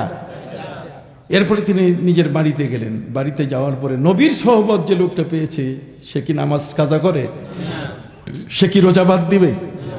কখনো দিবে না। নবী করিম সাল্লাল্লাহু আলাইহি ওয়াসাল্লামের সময়কালে সাহাবা ইকরাম নবীর সাথে ইবাদত বন্দেগী করেছেন। সাহাবা ইকরাম প্রচুর মেহনত করেছিলেন, তারা তাদের জীবনের শ্রম দিয়েছেন এত বেশি, নিজের বাড়িতে সারাদিন ভর রৌদ্রে কাজ করছেন, নবীর দরবারে এসে হাজিরা দিয়েছেন। নবী করিম সাল্লাল্লাহু আলাইহি ওয়াসাল্লাম বলেন নাই যে তোমাদের রোজা দরকার নাই, যেহেতু তোমরা শ্রমিক। আমাদের দেশের কিছু মৌলবী শ্রমিকদের বলছে যে এখন রোজা রাখা লাগবে না, যেহেতু আপনারা শ্রম দেন। কিন্তু নবীর যুগে সাহাবা ইকরাম কি শ্রমিক ছিলেন না? সাহাবা ইকরাম কি শ্রম দেন নাই? নবী কি তাদের উপর থেকে মাফ করে দিয়েছেন? এই মৌলবী কোত্থেকে পেল? এই ফতুয়া জানে না, ফতুয়া পড়ে নাই, ফতুয়া সম্বন্ধে তার আদৌ কোনো নলেজ নাই। না হলে এই সমস্ত কথা বলে মানুষগুলোকে ইবাদত থেকে বিচ্ছিন্ন করতো না। আমি বলতে চাই আপনাদের খেদমতে, প্রিয় নবী সাল্লাল্লাহু আলাইহি ওয়াসাল্লামের সাহাবা ইকরাম তারা তাদের জীবনের কত যে কষ্ট করে তারা তাদের জীবন পরিচালনা করেছেন। সেই কষ্টের মধ্যে রমজান মাসে রোজা আসছে, কিন্তু রোজা তারা বন্ধ রাখেন নাই। খেয়াল করছেন কথাটা? সম্মানিত সুধী, অবস্থাটা ছিল এমনই যে প্রিয় নবী সাল্লাল্লাহু আলাইহি ওয়াসাল্লামের এই মহান দরবারে সেই জিমাম ইবনে সালাবা 4টা বিষয়ের নির্দেশ নিয়ে যাচ্ছেন, 4টা বিষয়ের নিষেধাজ্ঞা সাথে নিয়ে তিনি বাড়িতে ফিরছেন। বাড়িতে ফেরার পরে ওয়াক্ত মতো তিনি নামাজ পড়লেন, নামাজ পড়া শুরু করছেন। আল্লাহু আকবার কানে হাত দিয়া যখন নাভিতে তিনি হাত বাঁধছেন, তারপর কিছু পড়ছেন সূরা ফাতিহা, তার সাথে কিছু। তারপরে যখন তিনি রুকুতে গেলেন, রুকুতে উঠে কোমর সোজা করে যখন সেজদায় গেলেন, এইটা দেখে তার ঘরের বউ বাপের বাড়িতে পালাই গেছে।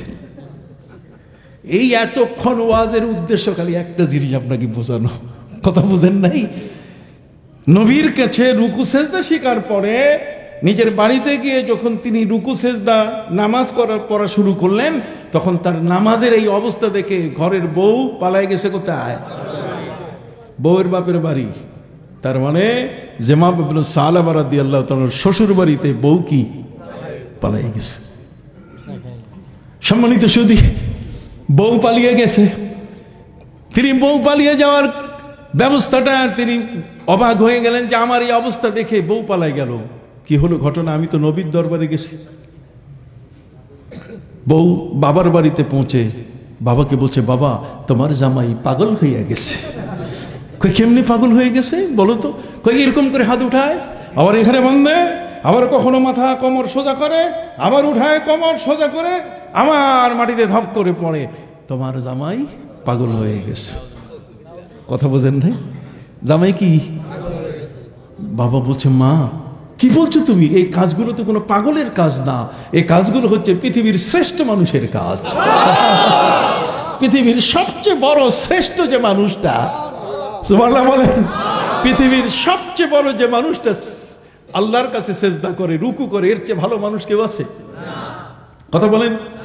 অতএব পৃথিবীর সবচেয়ে ভালো মানুষ যারা, তার বাবা ছিলেন একজন আলেম, তার মানে নবীদের সম্পর্কে তার ধারণা ছিল, নবীদের ইবাদত সম্পর্কে ধারণা ছিল, নবীদের রুকু, নবীদের সেজদা সম্বন্ধে ধারণা ছিল। এই জন্য তার মেয়েকে বলছে, মা জামাই তো পাগলের কথা বলছো, জামাই তো পাগল নয়, বরং এই কাজগুলো যেটা যে করে, তুমি যেই সিস্টেমে আমাকে বললে, এটা তো নবীদের কাজ। অতএব তোমার জামাই, অর্থাৎ আমার জামাই, তোমার স্বামী, সে বোধহয় কোনো একজন নবীর কাছে গেছেন। কথা বুঝেন নাই?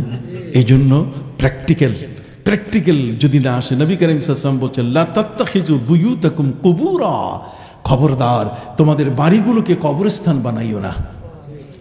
নবীজি বলেছেন, লা তাত্তাখিযু বুয়ুতাকুম কুবুরা, তোমরা তোমাদের বাড়িগুলোকে কবরস্থান বানাইও না। তার মানে বাড়িতে নফল নামাজ পড়ো, বাড়িতে তাহাজ্জুদ পড়ো, তোমার সন্তানটা তোমার উজু দেখে শিখবে, নাহলে তো বউ বাপের বাড়িতে কি পালাই যাবে, যেটা আবার কি পাগলামি শুরু করছে, আবার এরকম হাত উঠায়, আবার বুকে হাতের নাভির নিচে বাঁধে, আবার হাঁটু তো 500টা করে ইত্যাদি। নবীজি বলছেন কবরস্থানে নামাজ হয় না, কতক্ষণ না? কবরস্থানে কি নামাজ পড়ে না? নবীজি বলছেন লা তাত্তাখিযু বুয়ুতাকুম কুবুরা, খবরদার তোমাদের ঘরগুলোকে তোমরা কবরস্থান বানাইও না। তার মানে যত ইবাদত আছে, বিশেষ করে কাজা নামাজ, কাজা নামাজ কখনো মসজিদে পড়বেন না। কাজা নামাজ কখনো মসজিদে পড়বেন না, কাজা নামাজ পড়বেন বাড়িতে। কাজা নামাজ মসজিদে পড়লে অন্য মুসল্লি ধরে ফেলবে যেটা নামাজ কাজা করছে। কথা বুঝলেন? আপনার প্রতি তার আস্থার ত্রুটি এসে যাবে। কথা বুঝতে পারছেন? ঘরের মধ্যে আপনি আপনার যে কাজা নামাজগুলো আছে, সেই কাজা নামাজগুলো ঘরে আদায় করে তারপর যাবেন কোথায়? মসজিদে। তাহলে আপনি ধরা পড়বেন না। আপনাকে সেভ করার জন্য ইসলাম কি দিয়েছে? ব্যবস্থা দিয়েছে। সুবহানাল্লাহ, আরো জোরে বলেন সুবহানাল্লাহ। মানুষের হেদায়েতের জন্য কি নাই ইসলামে? তার সবকিছু আছে। এই জন্য বন্ধুরা আমার, আপনাদের খেদমতে আরজ করতে চাই, এবাদত করতে গেলে আমাদের প্রিয় নবী সাল্লাল্লাহু আলাইহি ওয়াসাল্লাম কেমনে রুকু করবেন, কেমনে সেজদা করবেন, জোহর কখন হবে, আসর কখন হবে। নবীজি বলেন আম্মানি জিবরিল ইনদাল বাইতে মাররাতাইন, জিবরিল আমিন কাবা ঘরের সামনে আমার কাছে 2 দিন আসছে। প্রথম দিন তিনি প্রথম ওয়াক্তে নামাজ শিখাইছেন, দ্বিতীয় দিন তিনি শেষ ওয়াক্তের নামাজ দেখাইছেন আমাকে। আগে প্রথম ওয়াক্ত দেখাইছেন, পরে কি শেষ ওয়াক্ত।